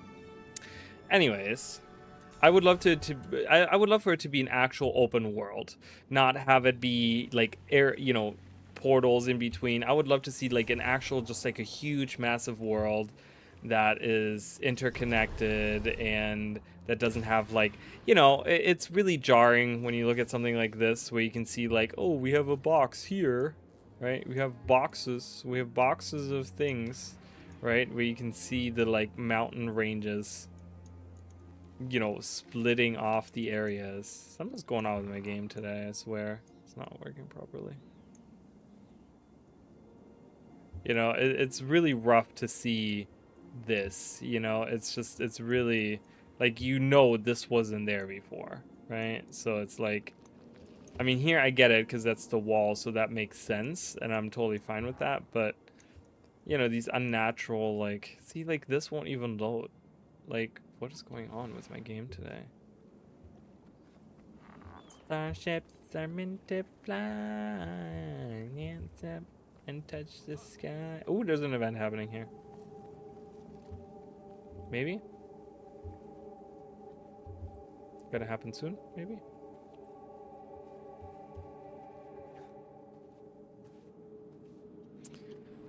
Being quite rectangular. I mean, it's fine because they learned that they can just create environments and just block you off. Like, we don't have mountain ranges around it blocking us off, right? I mean, we do a little bit, right? There's like around here, but it feels natural. It doesn't feel unnatural. You know, they've made it feel pretty natural the way that they block it off.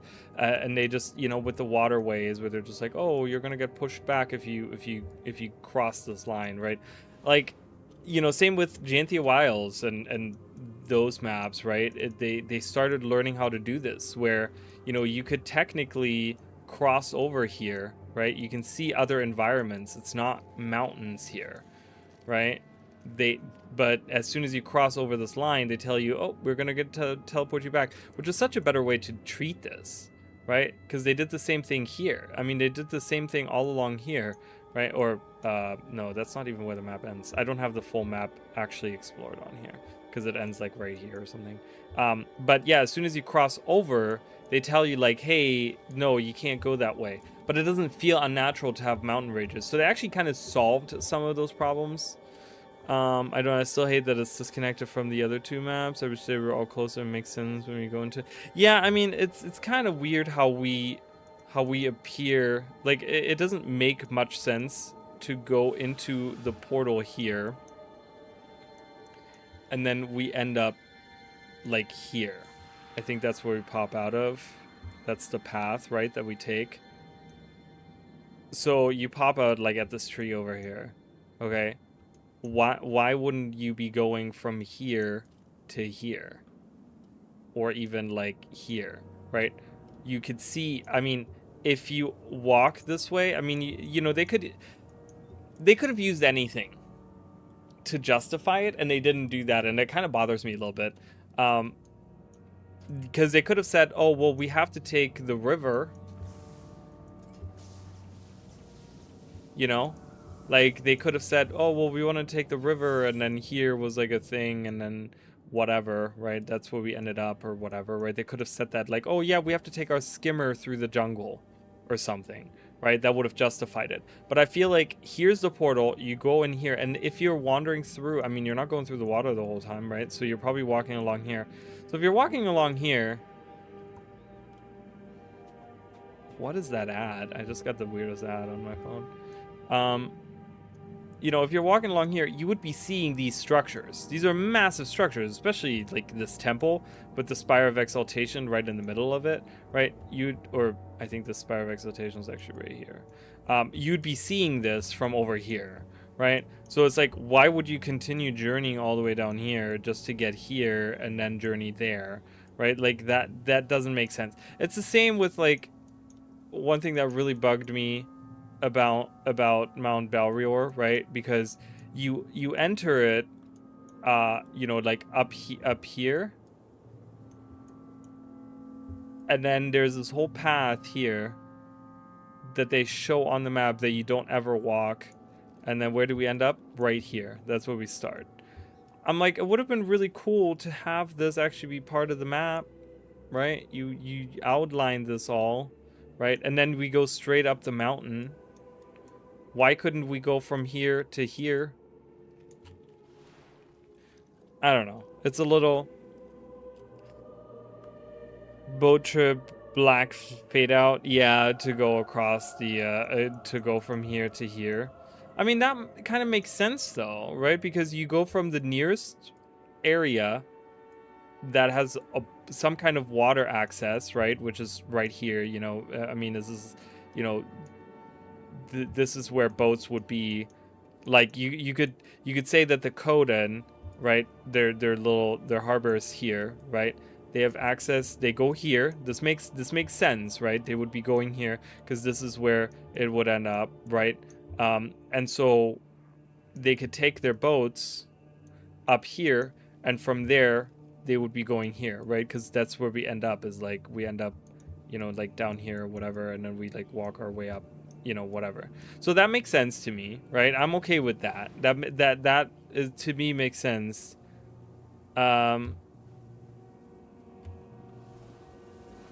know, I don't know. Oh, is this an event? This is gonna turn in. I'm gonna follow this guy. He's gonna turn into an event, I feel like. Shake it, baby. Do it. So I don't know. I feel that is justified, you know, in a sense. I just think that, you know, I don't think Eternity's Garden is bad in that design, that it's a square. But I would just love to see an open world where they really could say, like, I want to see it like Genshin Impact, right? Like, that's kind of the stuff that I want to see. I want to see an open world that where you can see something in the distance and the game tells you, oh, you don't have access to it, or Forever, right? Like, I just streamed that the other day, and Forever has the same thing where you can see like the Crimson Citadel in the background, and it's like, oh, you can't go here yet. It's like, but I can see it. Yeah, but that's not content that you, right? It gives you a little bit of a preview too of events that are of content that's to come. You know, that there's something really cool about that. And so that's what I would like to see for Guild Wars 3. I would like to see Guild Wars 3 be like a true open world that doesn't have, because one of the things that really still bothers me is that we can see Divinity's Reach from Queensdale, but we can't see any of the other major cities from the other starter maps. I hate that, because we technically should be able to see that, right? Like, you know, we should be able to see the Black Citadel from Shaymore what is it called? Ashford, Plains of Ashford. That's what it is. We should be able to see, especially the Pale Tree. We should really be able to see the Pale Tree, this massive tree, right? But they somehow, for whatever reason, build this giant stone, you know, whatever, just so they don't have to show it in the distance. And I hate that. I'm not a fan of that. You know, I would really like to see it. There's no cooldown, the additional strikes from this. It's insane with Lightning Rod.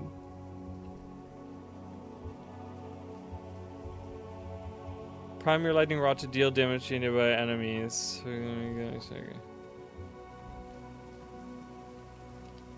Interesting. Not to derail the combo, it's fine. I'm just ranting anyways. It's just a conversation between you and me anyways. No one's listening. No one cares about my opinion. I'm just kidding. Ooh yeah, play it. Play that song. Was there a music thing? There was a music thing. I didn't even get it. What did I get? Ooh, Dwayna. Ooh, Dirge of Dwayna. We're playing music. Harp. Yay.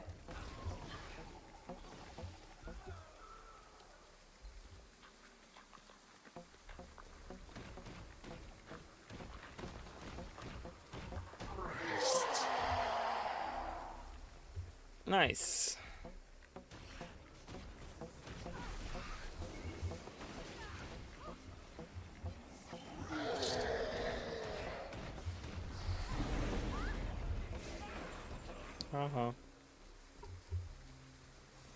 But yeah, I would prefer an open world and make it feel connected, and I don't know. So I think depending on Friday, it kind of obviously it'll dictate what kind of videos I'm going to be making, you know, about Guild Wars in general, right? And I might make like a wish list of what I want to see for Guild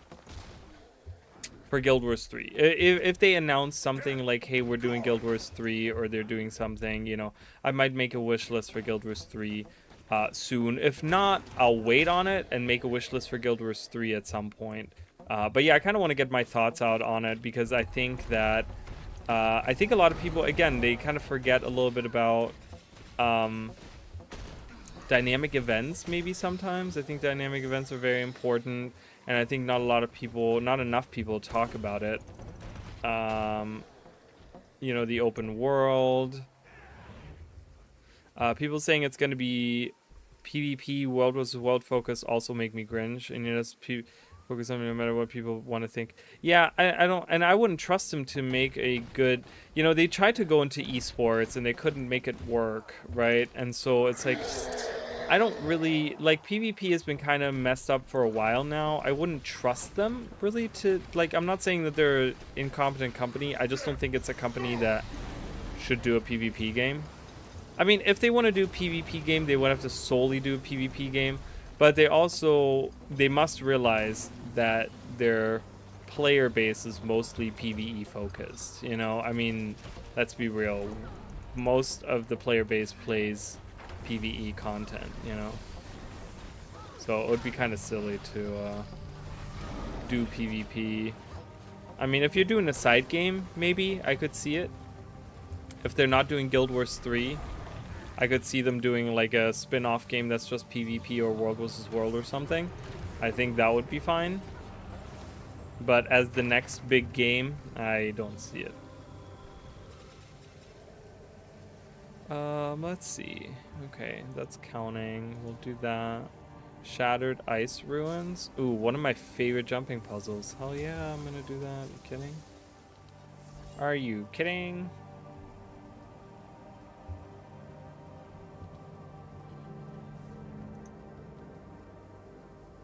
Did I just hear an event? Oh, somehow? I don't see one, but...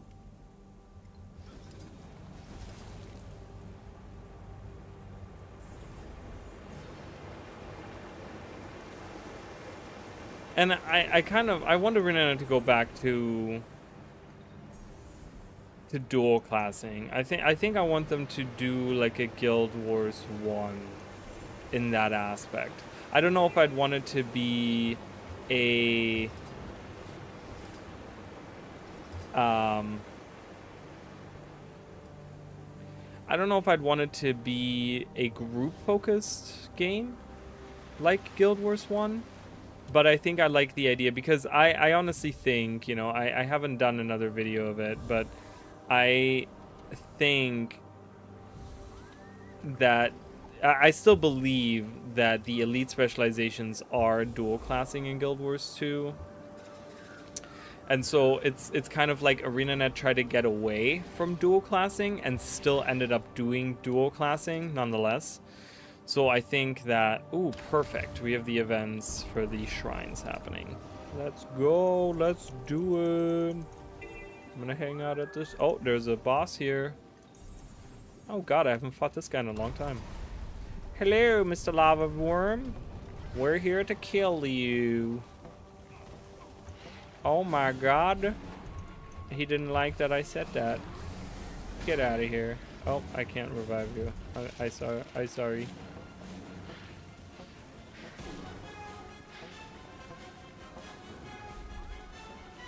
Dude, you're brave.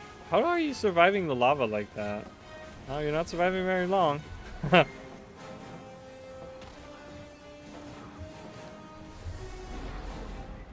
Oh boy. Revive me, my little fairy friend. Oh, even my fairy friend can't do it. There's too much damage going on.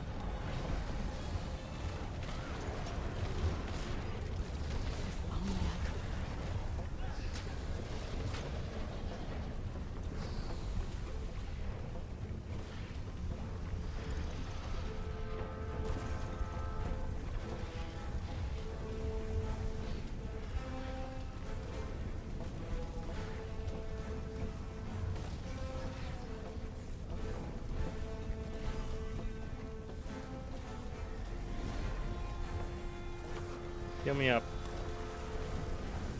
Oh god. Okay, my thing ran out sooner than I thought. Jesus, the damage of this is like insane. Nice.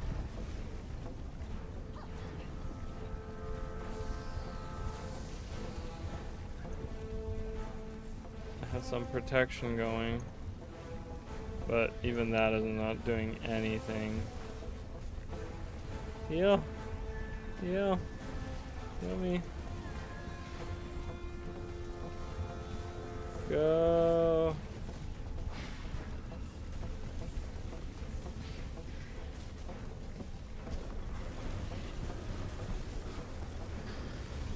Bro, going right for me. Get out of here.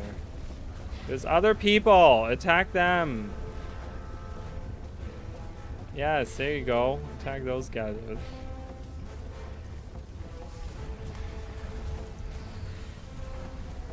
Get him! There's enough people here now.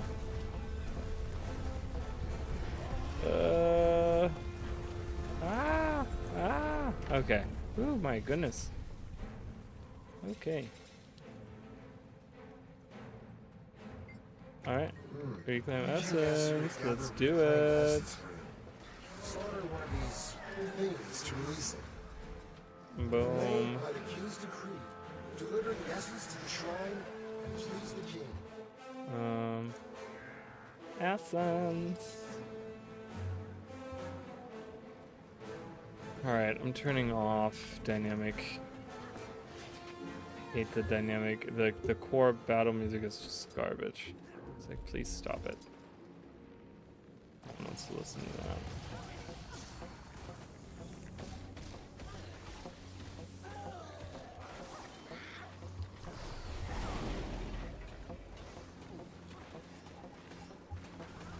Ooh, Orient oyster. Let me have the oyster. Oh my god. Can't get it. Can't get to it.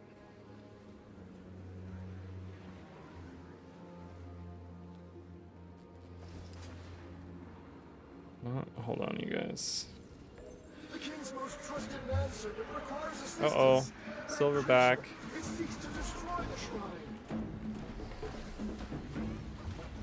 Summer max level completed? What is that? Oh, we have a music thing. Music! Music for all. Play it! Oh, come on, man.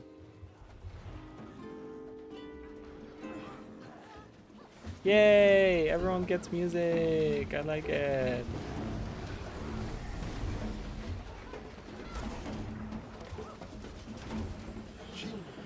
Everyone use your action keys. Play some music. No one's using no one's making music. You all suck. I'm going here. I like this one.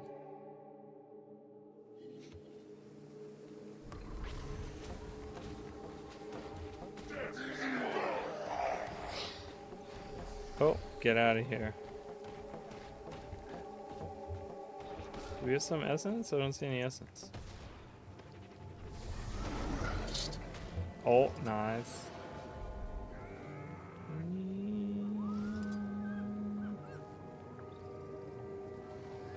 Okay, I was reading a message and then I got the a creature of questionable intentions. I had a text message to read and it didn't. Okay, what?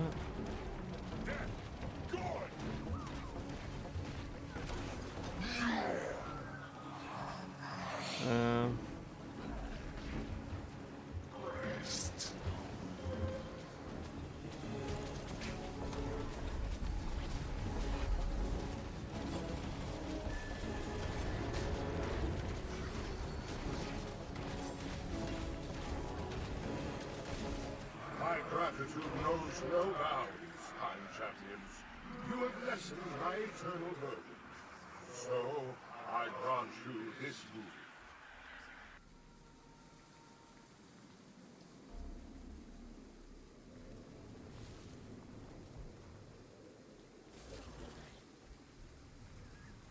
Okay, oops, I didn't mean to do that.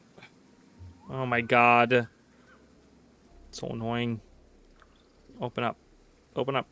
There we go. Life. There we go. Got it. Jesus. Okay, I do want to get all these coffers though. Still don't understand what the point of those are. Ooh, I got wardrobe unlocks. I got a Phoenix pistol, woad light, and a fuzzy leopard hat. Cool. Awesome. Flux state. Yeah, I don't know enough about amalgam to like even, yeah, I don't know. I do remember this one though, it was cool. I still don't, attunement offering, like I don't know what this even is. Are all the shrines back up? Did I miss all the shrines? Ooh. But there's some distortions we can do. Distortion. Somewhere over there. I love it. Look at these masks. They never used this again. Ever.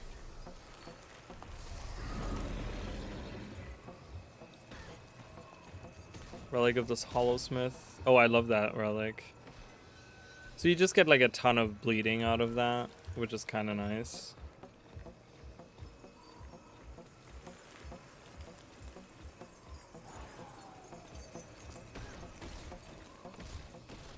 Yeah, I gotta get into amalgam at some point and really learn it.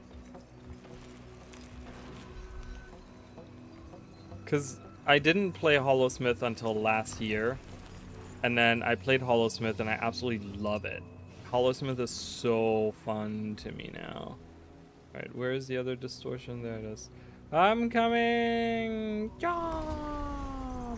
Hello. Oh, that's a Chaos Storm.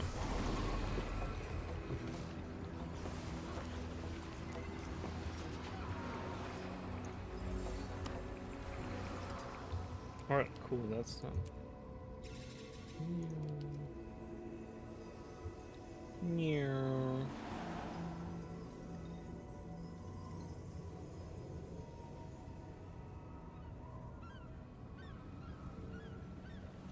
What?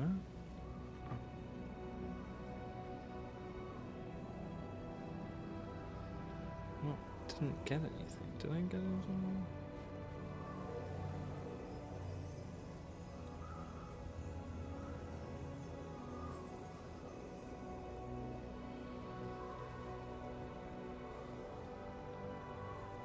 Like, she has to do that right now while I'm streaming. Super annoying. Whatever.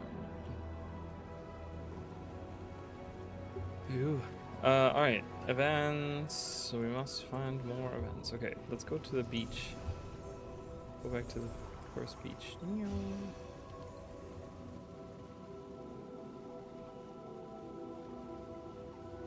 Oh, sharpshooter. Oh yeah, that's right. I forgot they did that.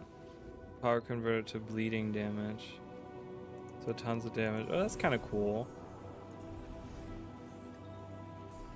Okay, is there an event here? Yeah, I do want to try that as well because it sounds super fun. Just stacking all the bleeding and then having it be off at power damage. With all the hits. Volunteer. Is there a volunteer in the thing? It's nice to see you. Where is this volunteer? Oh, they're hanging out in here. Oh, I see. Okay. Like, why is there a volunteer in the wall?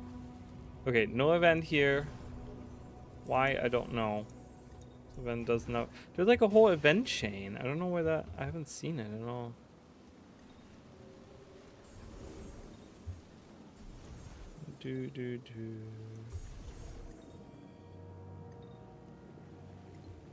Okay, I'm gonna get some resources here. Get some of these resources.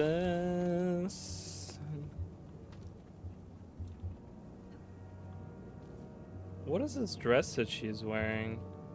Do we have that available?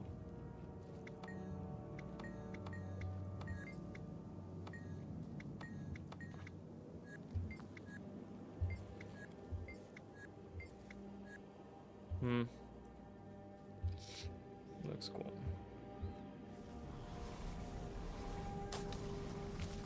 Champion, Giant, and Willow, but where? They have multiple fights of those, don't they? AFK Commander Tag. Is it? Oh no, it's over here. Let's do it. It's the same fight. I thought they have multiple of these around the map, but maybe it's just here.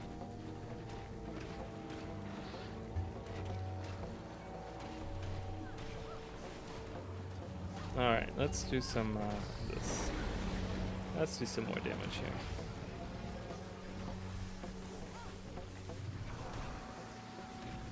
Some say she's going to be the replacement for Pale Mother. Dahlia? I doubt that.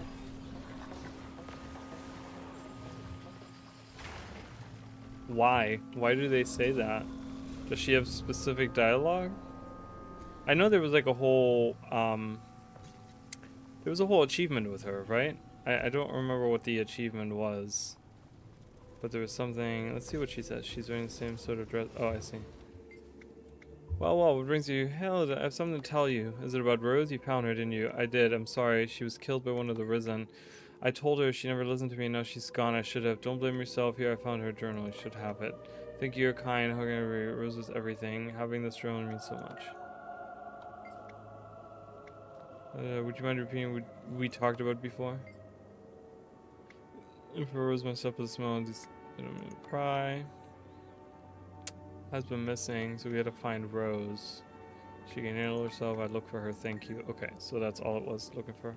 Yeah, I don't know. I feel like this is a little presumptuous, right? Oh, events. Here they are. We're trying to You there. but they're too aggressive for us to handle.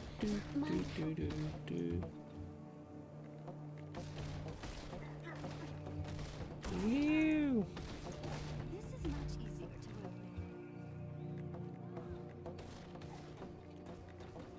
with. How she looks, she's unique looking. I mean, she does look unique. I will agree on that for sure, but I don't know. She's not, if anyone is gonna, I don't, that's the thing. The Pale Mother wasn't born from a Sylvari, she was born from a seed.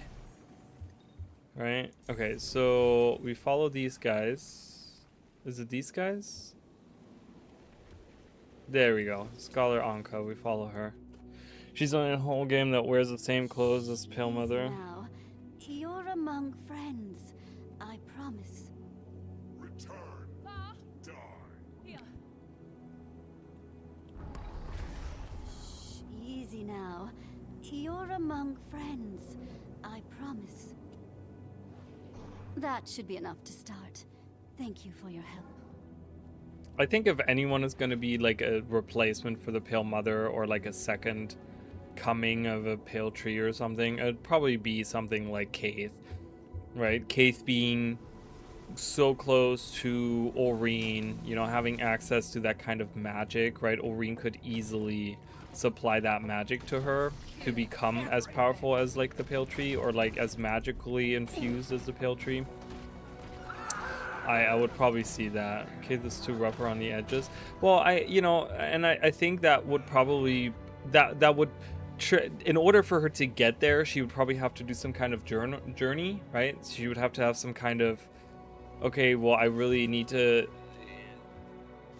you know, this is my role and this is what I need to do, and I really need to embrace that. And like maybe she would have to really grow in that way, right? To grow into that role. And really, like, maybe the Pale Mother has to guide her and really say, like, hey, you know,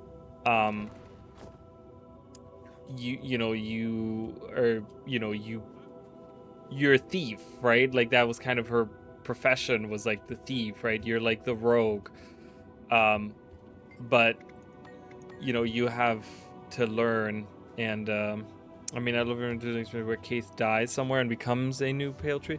That'd be kind of cool, and gets reborn. Yeah, have like a rebirth or something, where like Oreen comes and like is like, you know, I'll give you a second chance.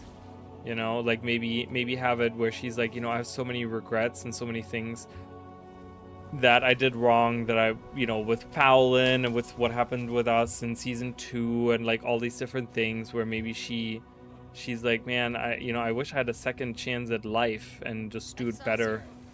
And then she gets and Oreen, gives her a chance, like, hey, you know what?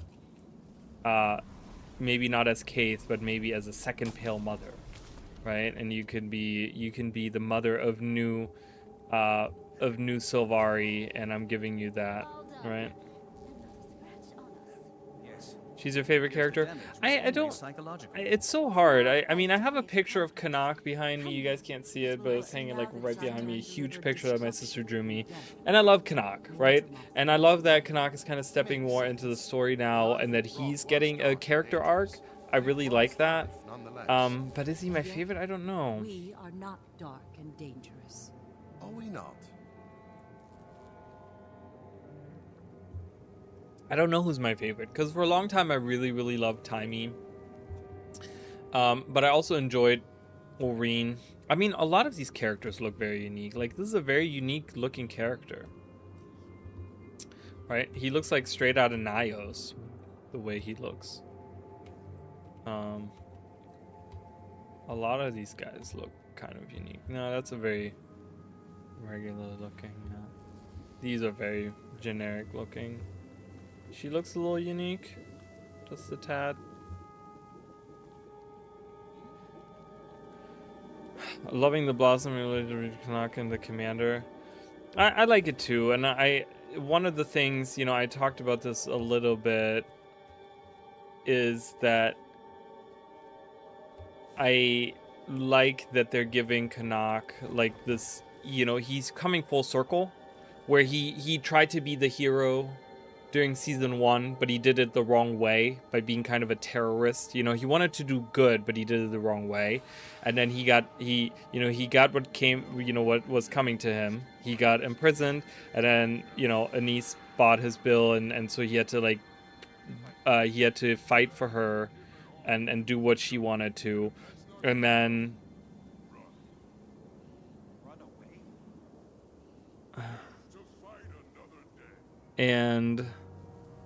oops.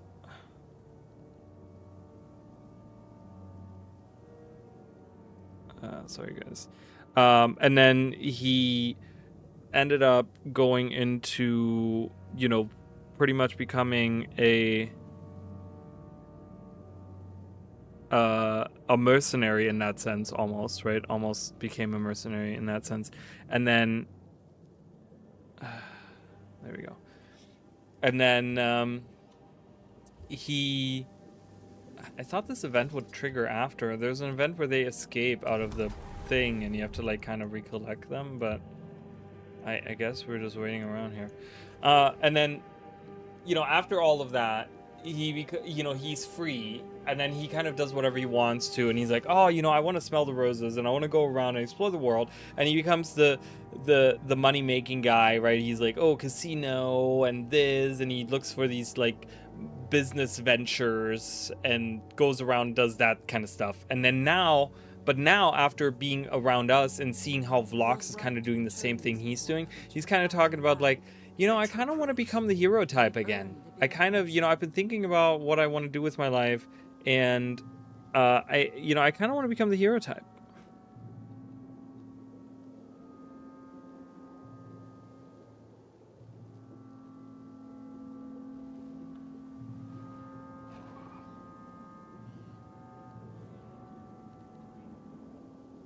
So to me, that's really, really cool. Like, I love it because it's full circle almost, right?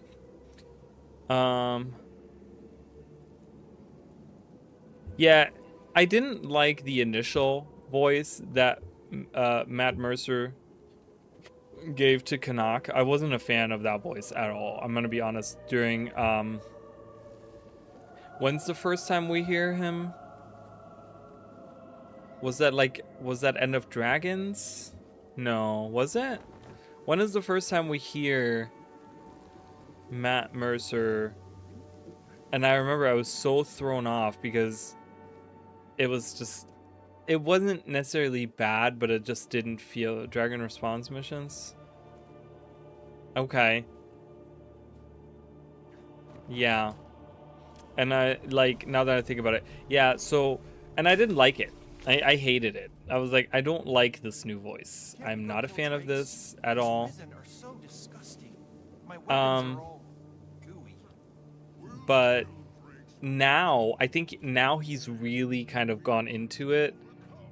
And he's doing a much better job now with it, where it feels a lot more like Canuck, and I'm back in love with Canuck in that way where I'm like, oh man, yeah, this is the shit that I've been waiting on. Okay, why is this never triggering? Do we know that? Do we know why this is never triggering?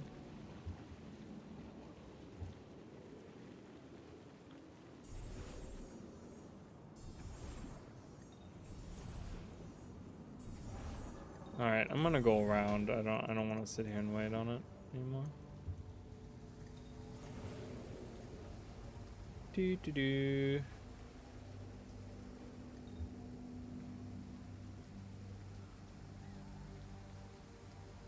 When I experience and won't cause you harm. I don't know if I want to do that.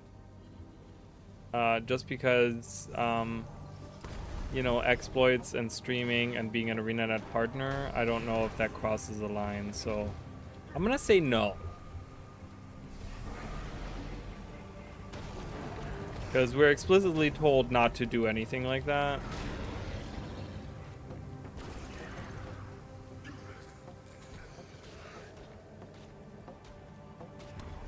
Okay. So you can't buy the Jade Serpent weapons? Why can't you buy them? Alright, we have another... Oh, we have a champion one! So is that all the bug is? You just can't buy the weapon on the TP?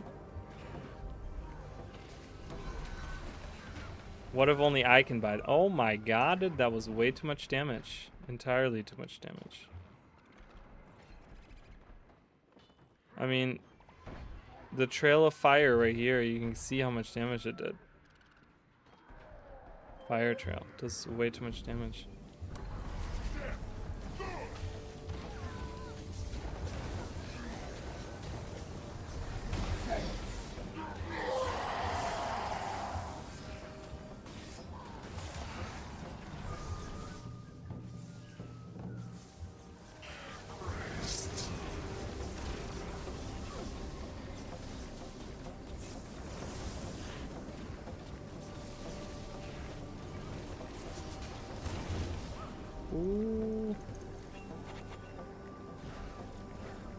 Oh, my AC just turned on. I was like, what was that noise?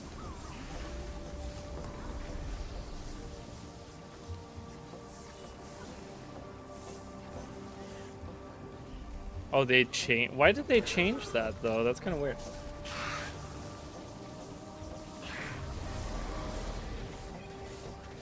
That's weird.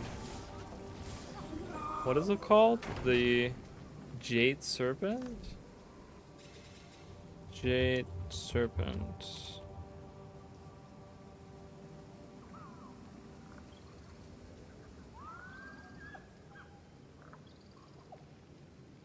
Is that what happens?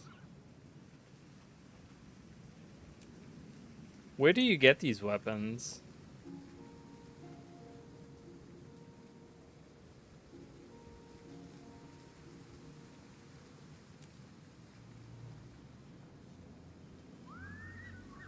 Huh, interesting. Oh, Giala. Well, guess no one will ever get them again, because God knows no one does Giala Delve anymore. Oh, actually, I can get some. Ooh, waterlogged chest. I wanted to get that. And there's a waterlogged chest here. Come on, gorillas. Let's do the thing. You want to fight? Let's go, let's go, let's go.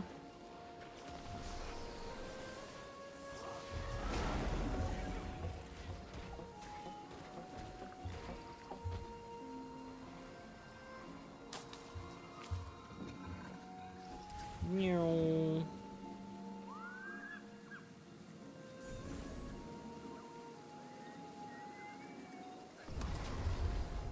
Yeah, Gyaladolf is like no one. I've really wanted to unlock that armor set from there, and I've never been able to. And then now no one ever plays it, so it's like impossible for me to get that armor set now. Okay, this never triggers, ever. Oh, he's not here. Wait, is he not here? That means he's looking for the thing. Is that going on right now? Is this event going on? Is he over here? I mean, he travels a far way.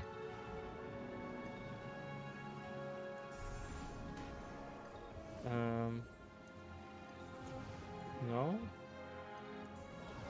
No event here? I didn't see him anywhere. Oh well, we're gonna collect the rest of these. I just need to do a couple of these. I have way too much wood anyways, like, in my account. It's kind of obscene. Where's my... right here. I have 1,051 in the bank, 3,000 in my material storage, and then 126 here. I mean, it's just... it's too much. It's too much.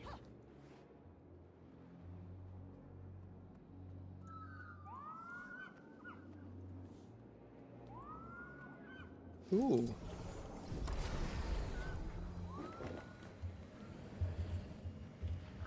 Can't take that? Why not? I think you get the, not only is this class fun and does damage with the sounds.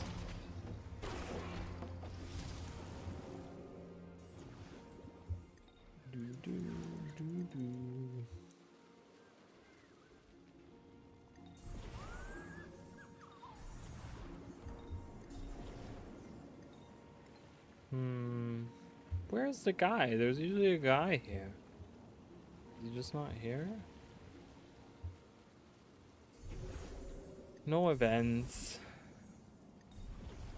I'm gonna go around the map some more.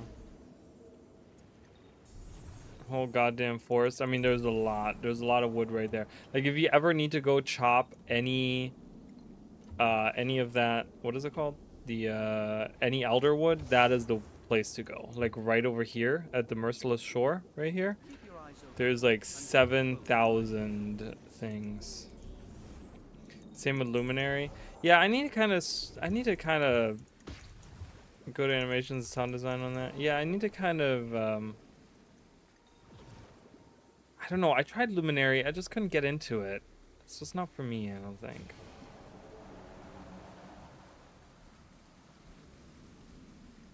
It's just not for me. It's not, I'm not saying it's bad. I'm just saying I don't think it's for me. Alright, let's go over here. Let's see what we got. Ooh!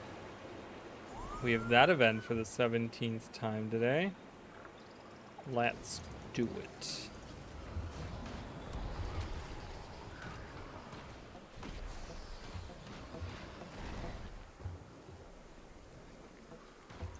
Can I provide boons to this guy? I can. Okay, good. So we provide a little bit of healing and a little bit of speed and all that.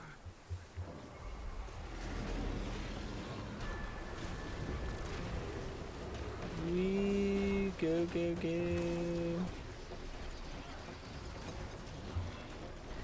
Oh. Dang it.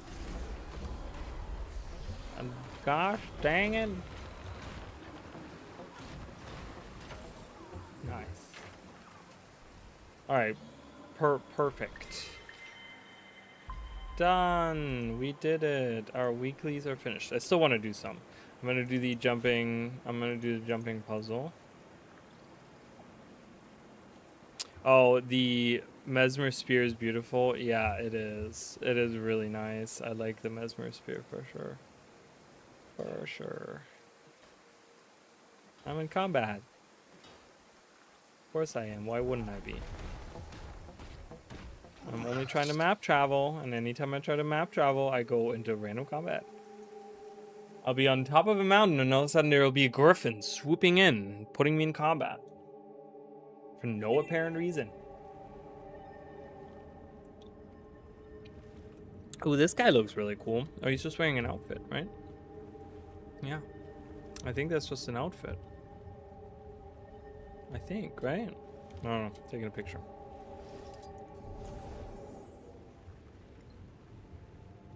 So these guys, you can, I mean, you could farmed them. I actually, when Guild Wars 2 first came out, I actually farmed these guys for a little bit because you can actually get the lodestones from them.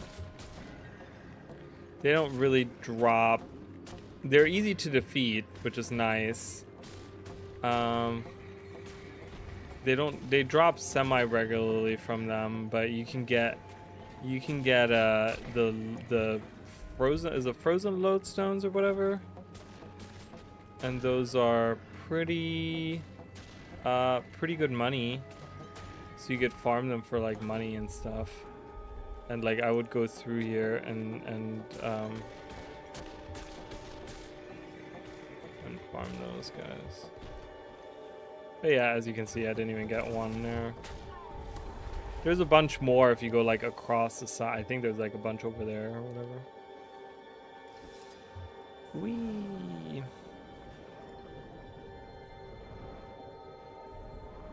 I love this jumping puzzle. One of my favorites. One of my favorites. Whee! You wanna fight? You wanna go? Yeah, trolls? I don't like trolls. Yeah. Ooh, Skelk.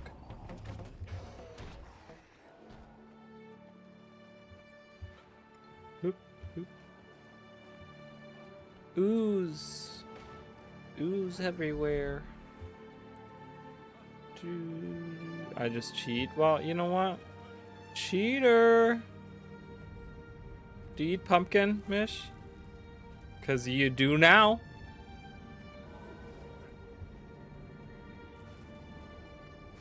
I don't know where the saying comes from. I know, but it's always fun to do these. Especially this one is like super quick. But it's so nice because they have so many different elements to them. And, you know, it's not difficult in any shape or form at all. See, this guy... he gets frozen and he gets attacked and he's just like, no, I'm just running. Like, defeat the guy. It takes like 2 seconds and you get like, you know, I got almost 2 silver out of that guy. It's 2 silver in my pocket.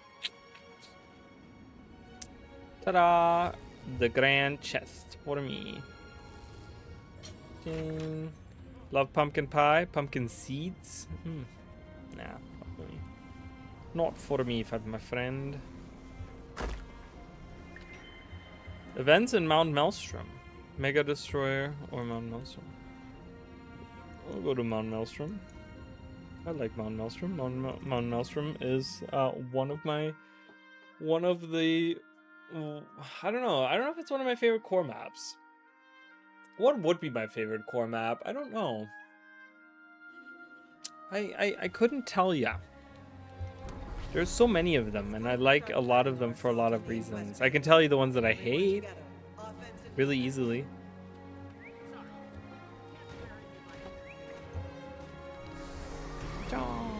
Get out of here. Alright, is this event happening? Yeah, this event is happening. Fields of Ruin for me? That's your favorite map?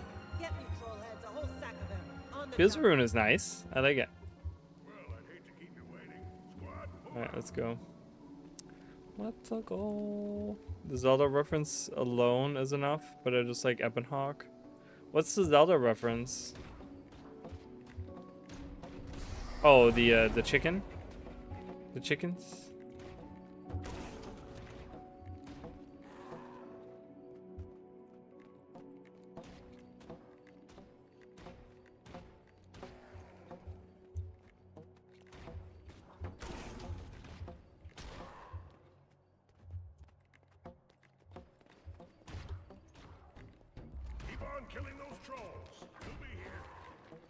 Yeah, we'll be here. Cool, thanks. Love it. Thanks, my guys.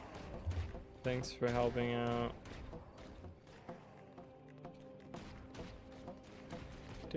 There's something so satisfying about hearing that little slingshot sound effect. Love it. Alright, troll leader is on the other side. Yeah, that is great.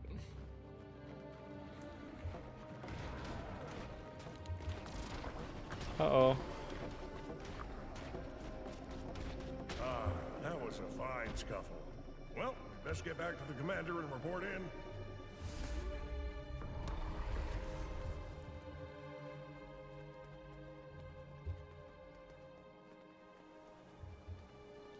Also, Gwen playing her flute. Yeah, I love that too. I made a whole short about it. Super great. I just love this map because it incorporates so many different elements, you know, because you have a water element here, right? There's like underwater. This is the most underwater content you will probably see in a singular map in Guild Wars. I mean, yes, you have maybe Frostgorge Sound maybe has a little bit more because you have the villages here of the Quaggan and stuff like that. Okay, we're assaulting the thing. But you have like, you know, you have like rocky areas. You have a swamp here. You have ruins. You have like caves. You have a jungle with a river. You have hills. You have that, you know, you have some beachy areas over here. You have a volcano with fire areas and caverns and stuff. You know, you have like rocky mountain passes. There's like so many different biomes in this one map that I really love that about it. Yeah.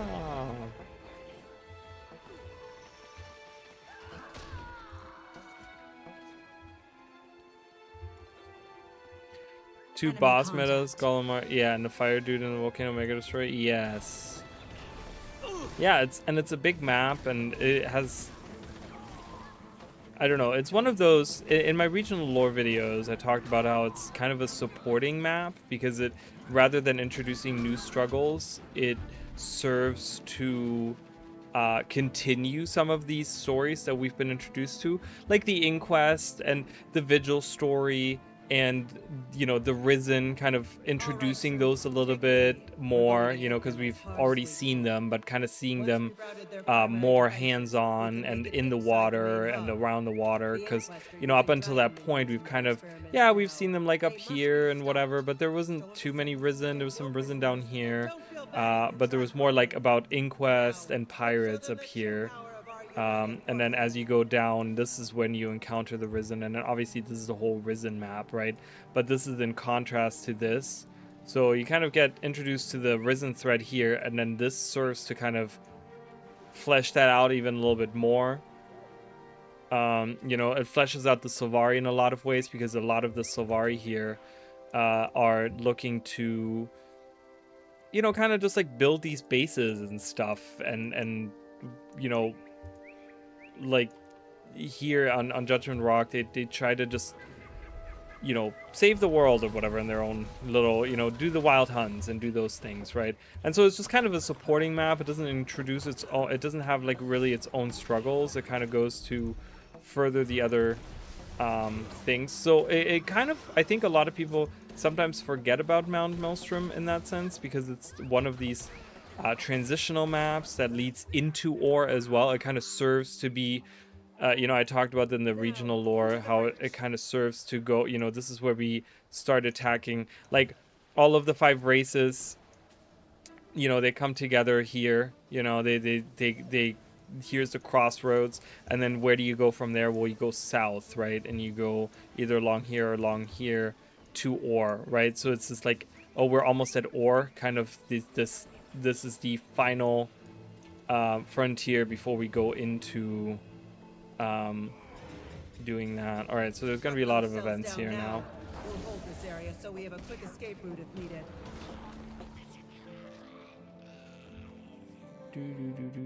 All right, cool. Let's do it. We got some events here. Oh, hello.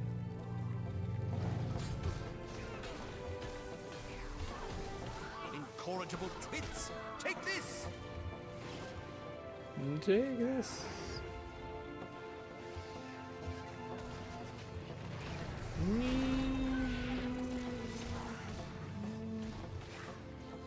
Wait, you're still here? Get them!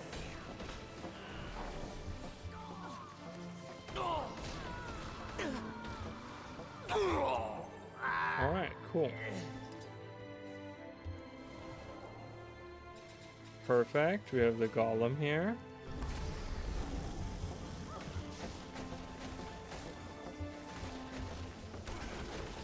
Whenever Mount Maelstrom happens, I always do this quest chain because you get so many, or this event chain, because you get so many of them.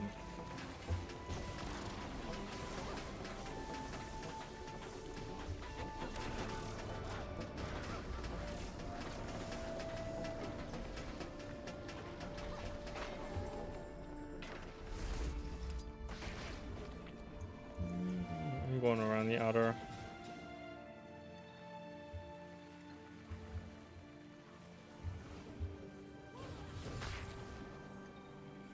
Yeah, because then like the entire ring has events.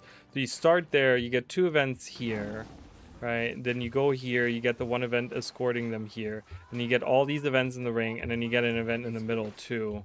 And there's other events in the area that you can do.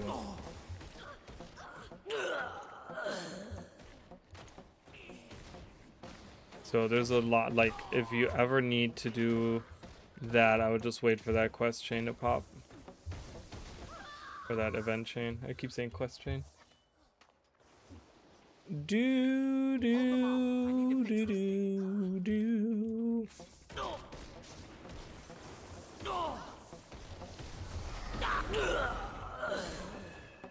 I'm excited for Friday though. Like whatever it is, I'm always, you know, I'm always one of those people like I love when they announce things.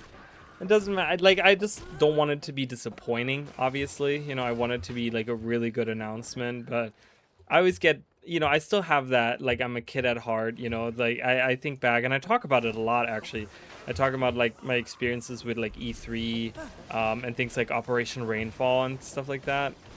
And, you know, I still get, like, this little, like, oh, I'm so excited. Like, they're going to announce something. Like, we're going to get something new, you know. I'm a big fan of stuff like that, so... Whee.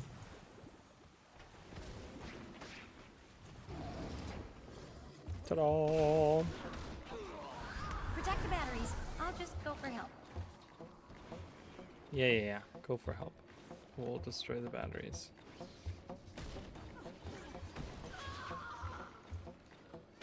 Stop repairing the batteries.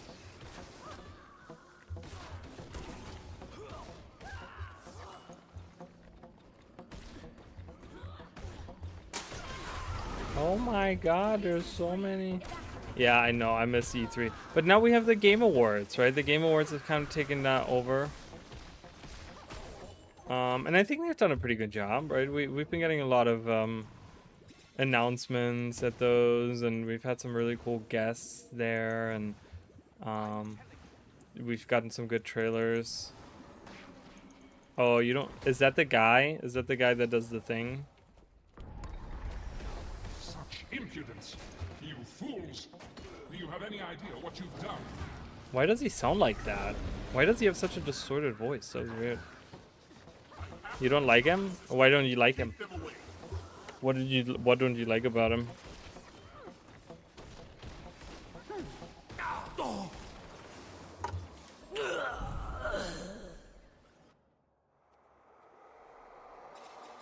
He's fake. I'm gonna be honest, I don't know enough about him. And I don't really I don't know. I just watch the thing and I don't really listen to him. I don't know, it's kind of weird. It's like whenever I watch those, I'm just like, yeah, I don't care. I'm just here for the trailers. I'm just here for the fun stuff. Oh, he teleports to another area. There he is. Oh no! You did this. You knocked me down, and you will pay for it. Yeah, just was the trailers. Yeah, I don't know. I would just, you know, the way that I do it is like, I kind of mute it until, or like have it on like low, on like the second screen, and I just kind of wait for it to be like, yeah, okay, well, you know, we're showing, here's our next trailer, and I'm like, all right, let's turn up the audio on this, you know. because I've never been like an awards show kind of guy. I think a lot of it is rigged. I think a lot of it is just whatever. You know, I don't think that really. I don't know. I just think that a lot of it, like shows like that, to me are fake. You soldiers, keep our escape route secure. Okay, let's see if there's some events out here. 'Cause I see some markers on the screen. Oh, did the world boss just happened, I guess. Oh, I'm riding invisible. Yeah, I don't like any of those. I don't care enough, honestly. I really don't. To watch any of that, I just, you know, keeping up with famous people and all that. I have too much shit going on in my own life. Sitting there and just, you know, to me, it's always like, I look at that and I'm like, they're just regular people. And we sit there and we put them on a pedestal and I don't know, there's just something about it where it just feels all wrong. And I watch more movies. Yeah, exactly. Like, I don't even watch movies and stuff. Yeah, those shows are BS. Yeah, I don't know. I don't know. And I feel bad because I think for famous people, quote unquote, right? I think it puts this unnecessary pressure on them as people, right? And that's why we have these things happen where, you know, you see these people that come to fame really quickly and then all of a sudden they're just like, their face, you know, they get their face worked on and it looks like horrendous because they've just been pushed so far by the people, you know, by the people saying like, oh, you're too fat or you're too ugly or your eyes are too big or your eyes are too small or your whatever, you know, your forehead is too big or, you know, and it's they get put under this pressure because that's part of, you know, they have to sell themselves, right? Like as actors, they have to sell themselves, and so they feel this pressure. And that's why I'm like, you know, they're just regular people. Like, treat them like regular fucking people. And like, honestly, if I don't give a shit about the guy next door doing whatever it is he's doing, why would I give a shit about some rando on TV? You know what I mean? Like, they don't have any impact on my life. Like, yeah, they're in shows that I watch, but they personally don't matter to me. You know what I mean? They don't have any personal impact on me. You know, and it's fine to, you know, we talked about like Natalie Portman, for example, yesterday, who's like a super activist, and she's involved in a lot of those things, you know, just helping the world in a lot of different ways, and that's great and I love it, you know, but that doesn't mean that I need to like live and breathe it and really care that much with my entire soul about all of these things, you know. It really, I think a lot of people take that to like the next level, and I just, you know, I don't care enough. I have enough going on in my life, so.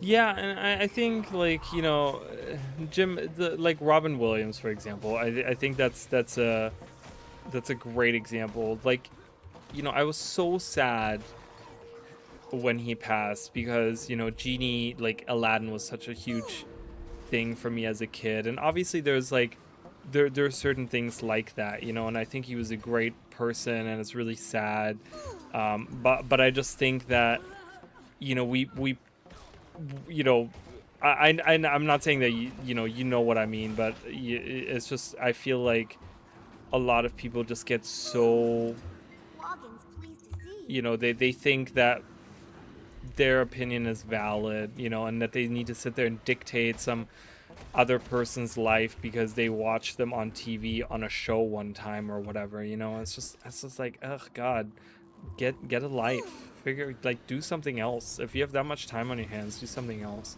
you know. And I think that's what the award shows. Like, it's great for them to get the awards, but in the end, what does that really even mean? It doesn't really even mean anything, you know.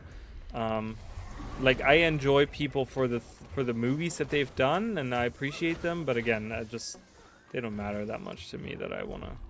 I don't know. If people are into it, they're into it, and that's fine, whatever. But I think that, yeah, I think it's like, you know, give them a break.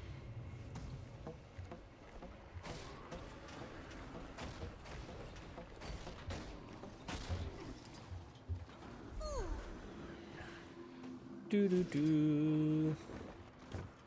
Like, for me too, you know, it's just because people are always like, not always, but I sometimes have people that come in the stream and they're like, oh, you're a partner and you're a streamer, and oh, it's like, that doesn't mean anything.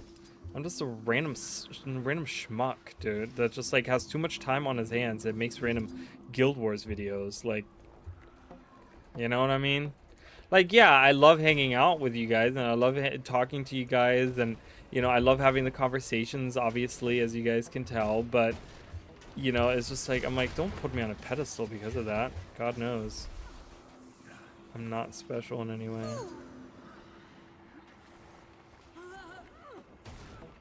It's all bullshit. It is all bullshit, and I agree with him on that.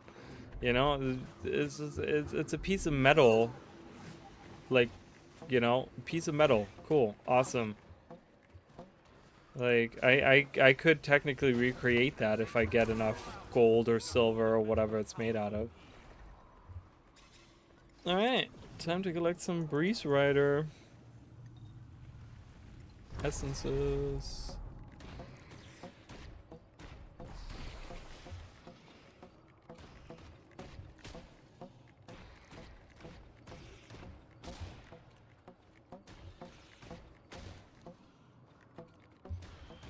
But yeah, now that I've said that, you know, I should be nominated for a Streamy, I think. Just kidding. I can't even get more than 2 people in my stream, so it's like, definitely not gonna get that. I mean, by this point, I see you more as a friend than a streamer content creator I watch, but most YouTubers would find that uncomfortable. Yeah, I mean, I think they would find it uncomfortable in the sense that I think there's so many negative things already out there where Always be loyal to your I think people, I don't know, you know, because it's like they get uncomfortable, I think, right? They get uncomfortable because they're just like, well, I don't really know that much about you, and I just find it uncomfortable that you call yourself my friend, and, you know, it leads into like, are you a creepy guy that wants to just like, you know, creep up in my life or whatever, you know. It's just but yeah, I don't know. I'm a different breed of person when it comes to things like that. It's just I don't care enough. Like, I don't care, you know. I just, in the sense that, like, even if I have creepy people come up to me and say creepy things, like, I don't care. I'm like, okay, cool. Oh, look at all that Breeze Rider essence. What's going on here? It's like the treasure trove of Breeze Rider essences. Oh my goodness.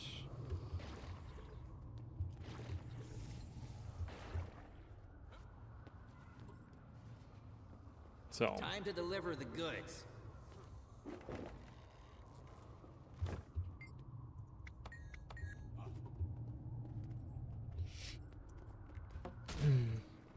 Like, and what I mean by, like, I don't care is more in the sense of, like, I'm not bothered by things like that. Like, I don't get creeped out by people, because even if people were to come up to me and send me, like, death threats or something, you know what I mean? Like, I would be like, yeah, okay, bring it on. Like, I'm not scared. I'm not saying that it's okay to do that or that I want people to do that, but I just don't get it, like, that affected by it, I don't think.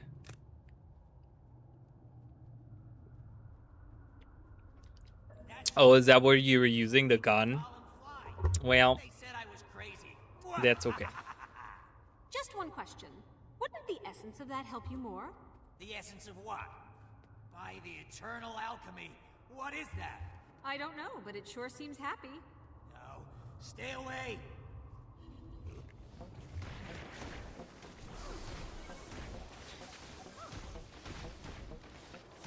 Kill them. We did it. We have more essence this All time. right, nice. So what's on the special category? Oh my god. Collect any 2 of these aqua breathers. Inquest, Castoran, blah blah blah. Okay. Festival, and then all of these festival ones. Oh my god, that's so many. So it's 100, 200, 300, 600, another 300, 900. You can get 900 if you do all of the special things. Jeez. That's crazy. Ooh, I got the Scepter of the Highborn.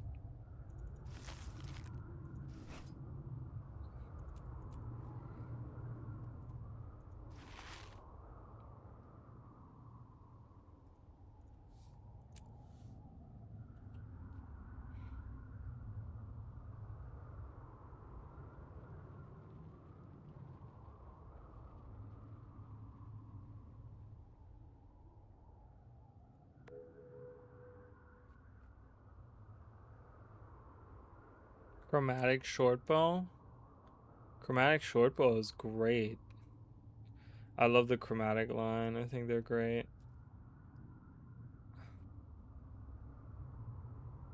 Okay, Mithril I recently used up because I needed to get research nodes. So I don't even have that much Mithril left, which is good. So that's nice. But the wood, oh god. Makes me want to Mesmer get shortbow. Keep dreaming, baby. Not before Elementalist gets longbow.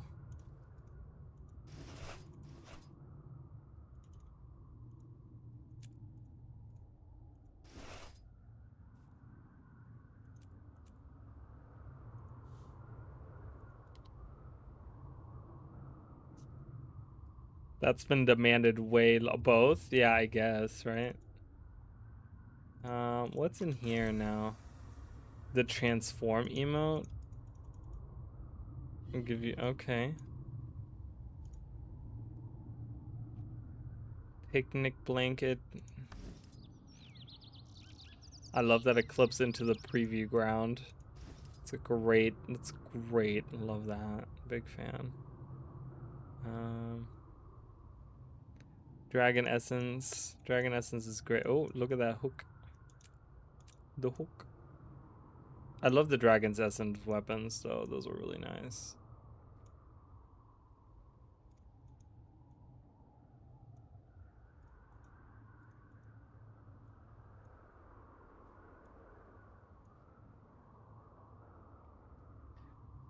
Both get long and short bow, and it just goes, yeah, they just give everyone all the weapons and just have the like worst skills you've ever seen in your life on them.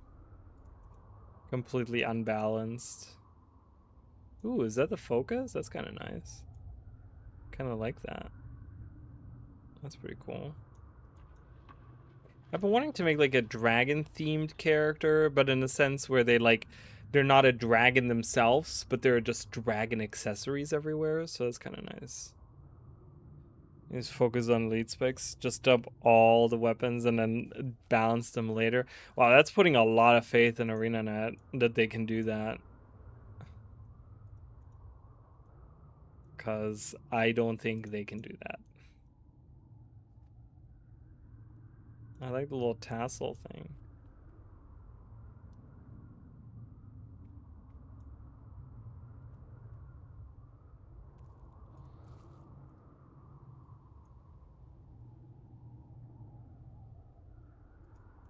Yeah, the new Kaineng weapons, I'm not huge. I like the pedal effect on these.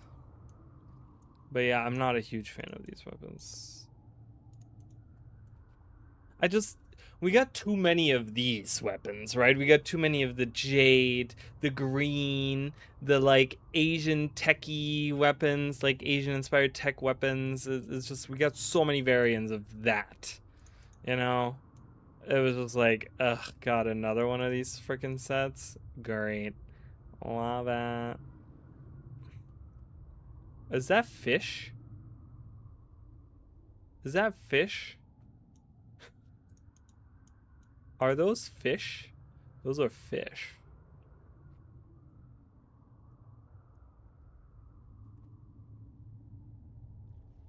In the trail.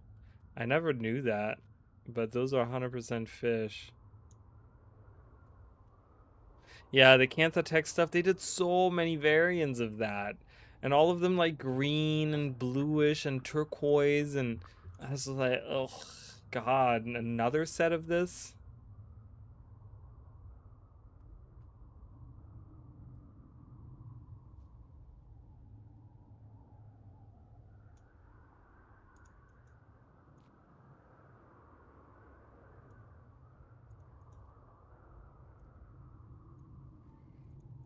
And they don't even really look that great. Like, this weapon set is kind of boring to me.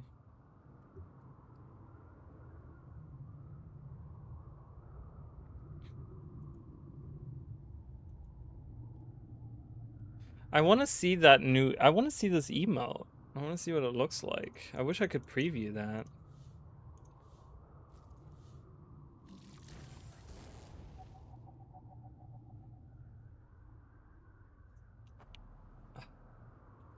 It's so annoying.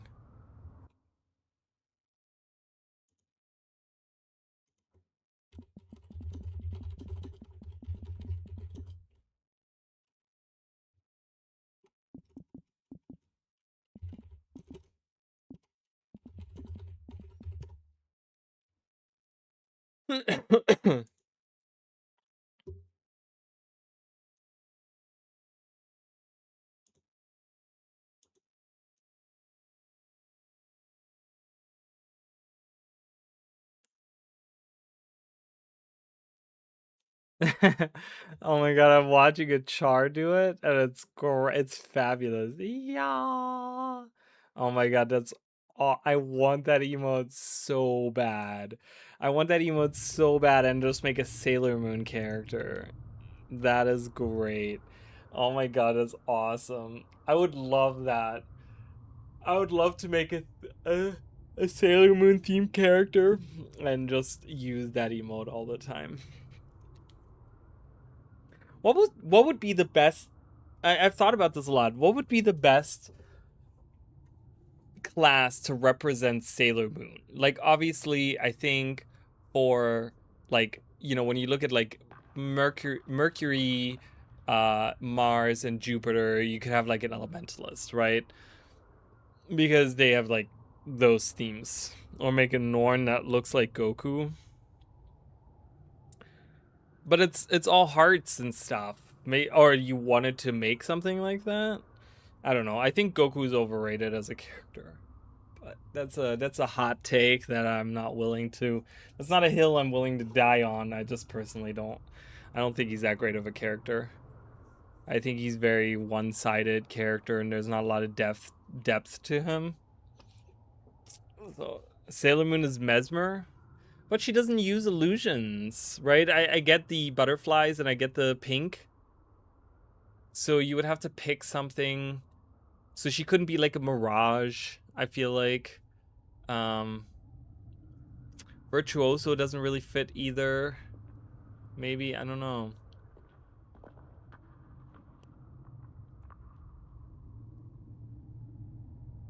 Vegeta. I actually like Vegeta because Vegeta had like a cool, like, again, he had like a character arc, right? He went from bad guy to good guy.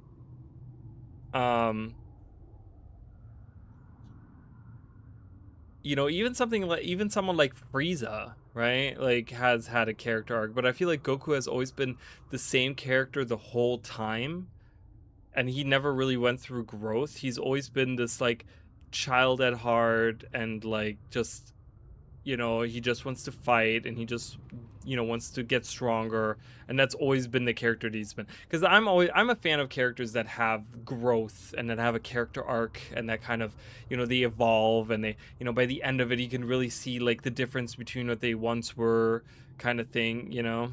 I just love O'Brien's voice for Vegeta. Yeah, Vegeta is great. I think Vegeta's... I don't know who my favorite character would be from Dragon Ball. I don't care that much about Dragon Ball. Perfect spot for Goku has some good writing in the news. Dragon Ball. Why would we do that? super stuff, like in the manga, because I don't read mangas. I can't fault your impeccable logic, Master. Yes, I know. It's absolutely perfect. Oh, the newest show.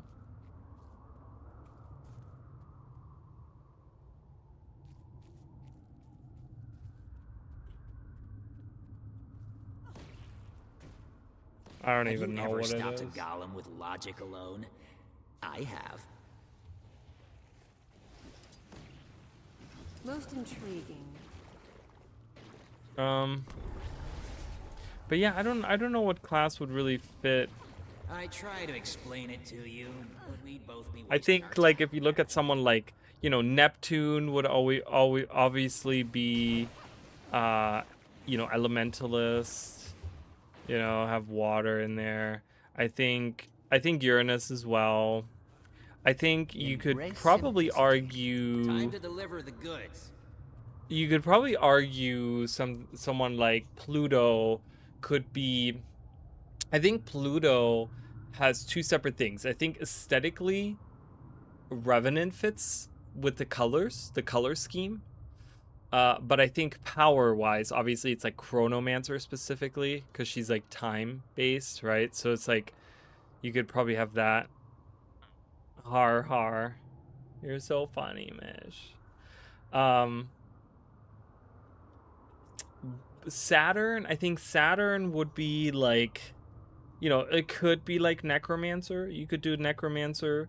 Color-wise, probably Revenant again. I think Revenant would work really well. That should do it.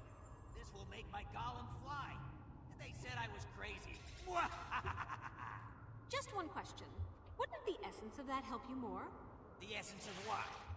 By the eternal alchemy. What is that? I don't know. Probably gonna head out in a second. No. Stay away. Superheroes? In what way? Do you just tap into any legend? I suppose, but do these legends, like, that's the thing, do you, like, the idea of a Revenant does, but do the current legends fit that, right? Like, because I kind of think about that too, is like, okay, yeah, you can hop into any legend, but do those legends fit the character, right?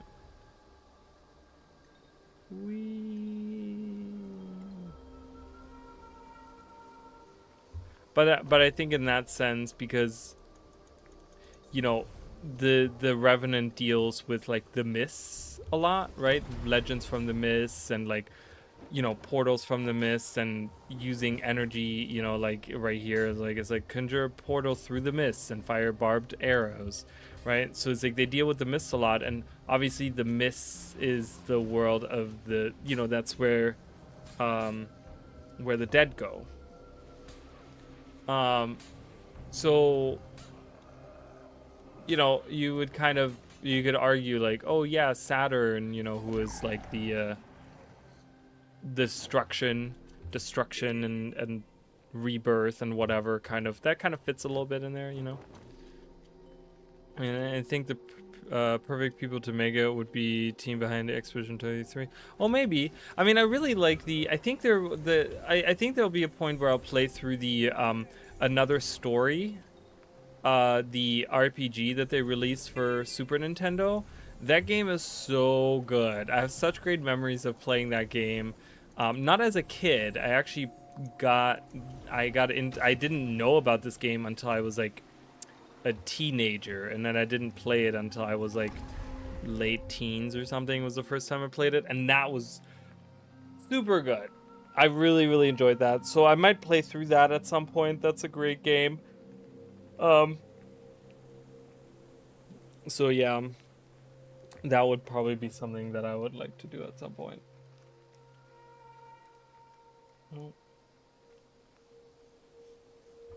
Like maybe on the second channel or something like that. Or I was thinking about even like with my sister, like playing through it with my sister on our combined channel. And just kind of having her play it and me just being there watching it, you know? Like, I think that would be kind of cool.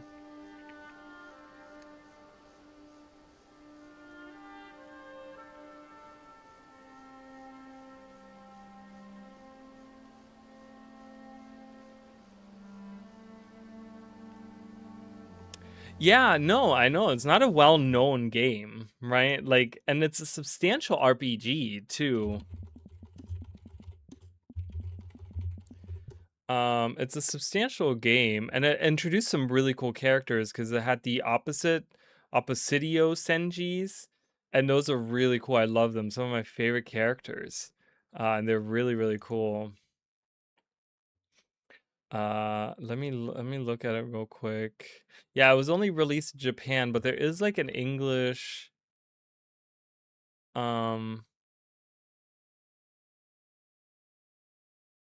there's a fan translation. Yeah, there's a fan translation for it. So, but it's such a fun little game. It's super cool. It didn't receive high praise. Famitsu gave it a 23 out of 40, and RP Gamer a 3.5 out of 5. So, this sold over 33,000 copies.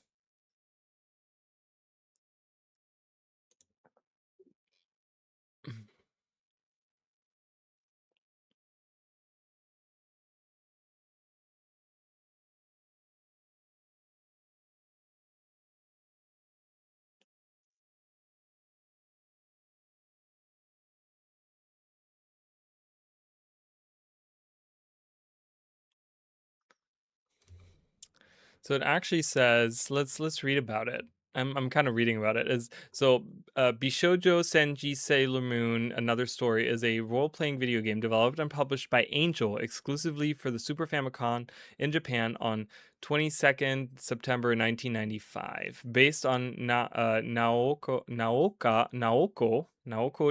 Takeuchi Sailor Moon shoujo manga and anime series. The game takes place between the 3rd season and 4th season of the anime series, which the 3rd season is the Sailor Moon S, which has to do with is that the, I'm trying to remember. This is when they introduced like the outer Senshis, right? And Sailor Saturn and all of that, right? I think that's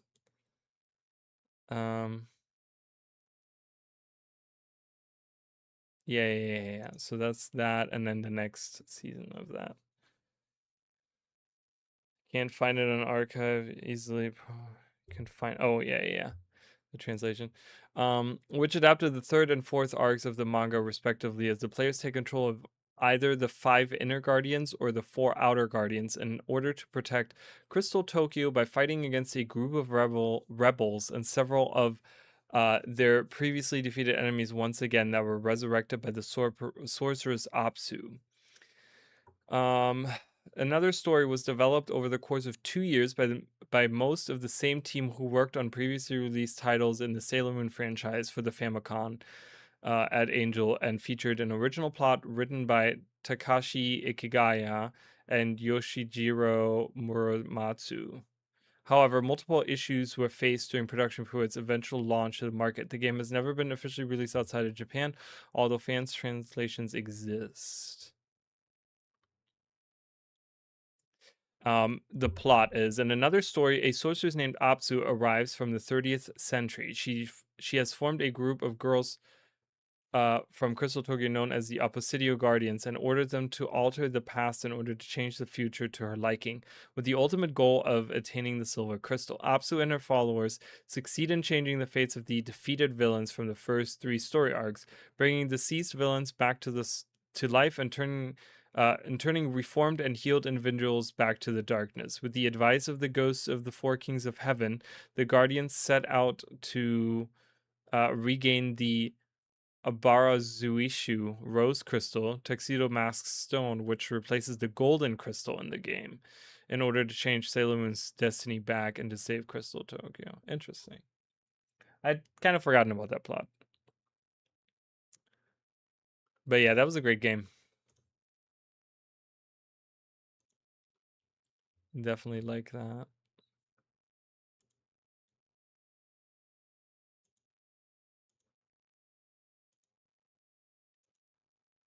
Because that's when you get to see like the Sailor Scouts really in action, because you can make them go into action, you know.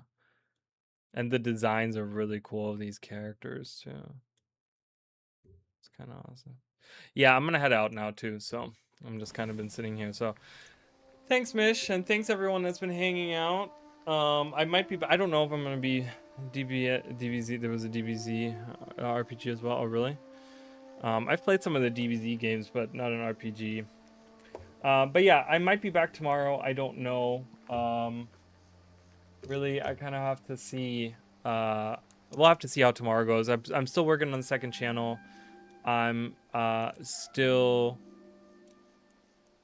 kind of I'm working on that, and then I just need to get all these things done before I want to get some things done, because I don't know what they're announcing Friday, and so depending on Friday, I also want to work on Spyro. I want to release more. I want to finish up Spyro. We're almost at the end, and so I want to finish that up. And yeah, so once we're done with Spyro, I'm gonna take a break from doing playthroughs and just kind of swap everything over to the second channel. I've been releasing videos on there as I get time. I get a couple done here, I get a couple done here, blah, blah, blah, whatever. But we're moving all of those over, all the playthroughs to the second channel. And then once that's done, I can focus on just doing kind of Guild Wars content on my main. Yeah, but we'll see. I might stream on Saturday. I don't know, depending on what ArenaNet. If ArenaNet has huge news and they're just like, listen guys, this is the second coming of Jesus Christ, you know.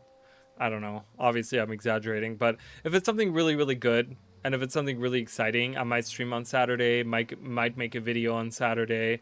You know, I won't have time Friday, I don't think, to do it. It depends. It depends on what the announcement is, really, but yeah, I don't think that I'll have really time. But anyways, thank you guys. Thank you everyone that was here. I really, really appreciate it. And yeah, make sure to like and subscribe. Watch some of my other stuff.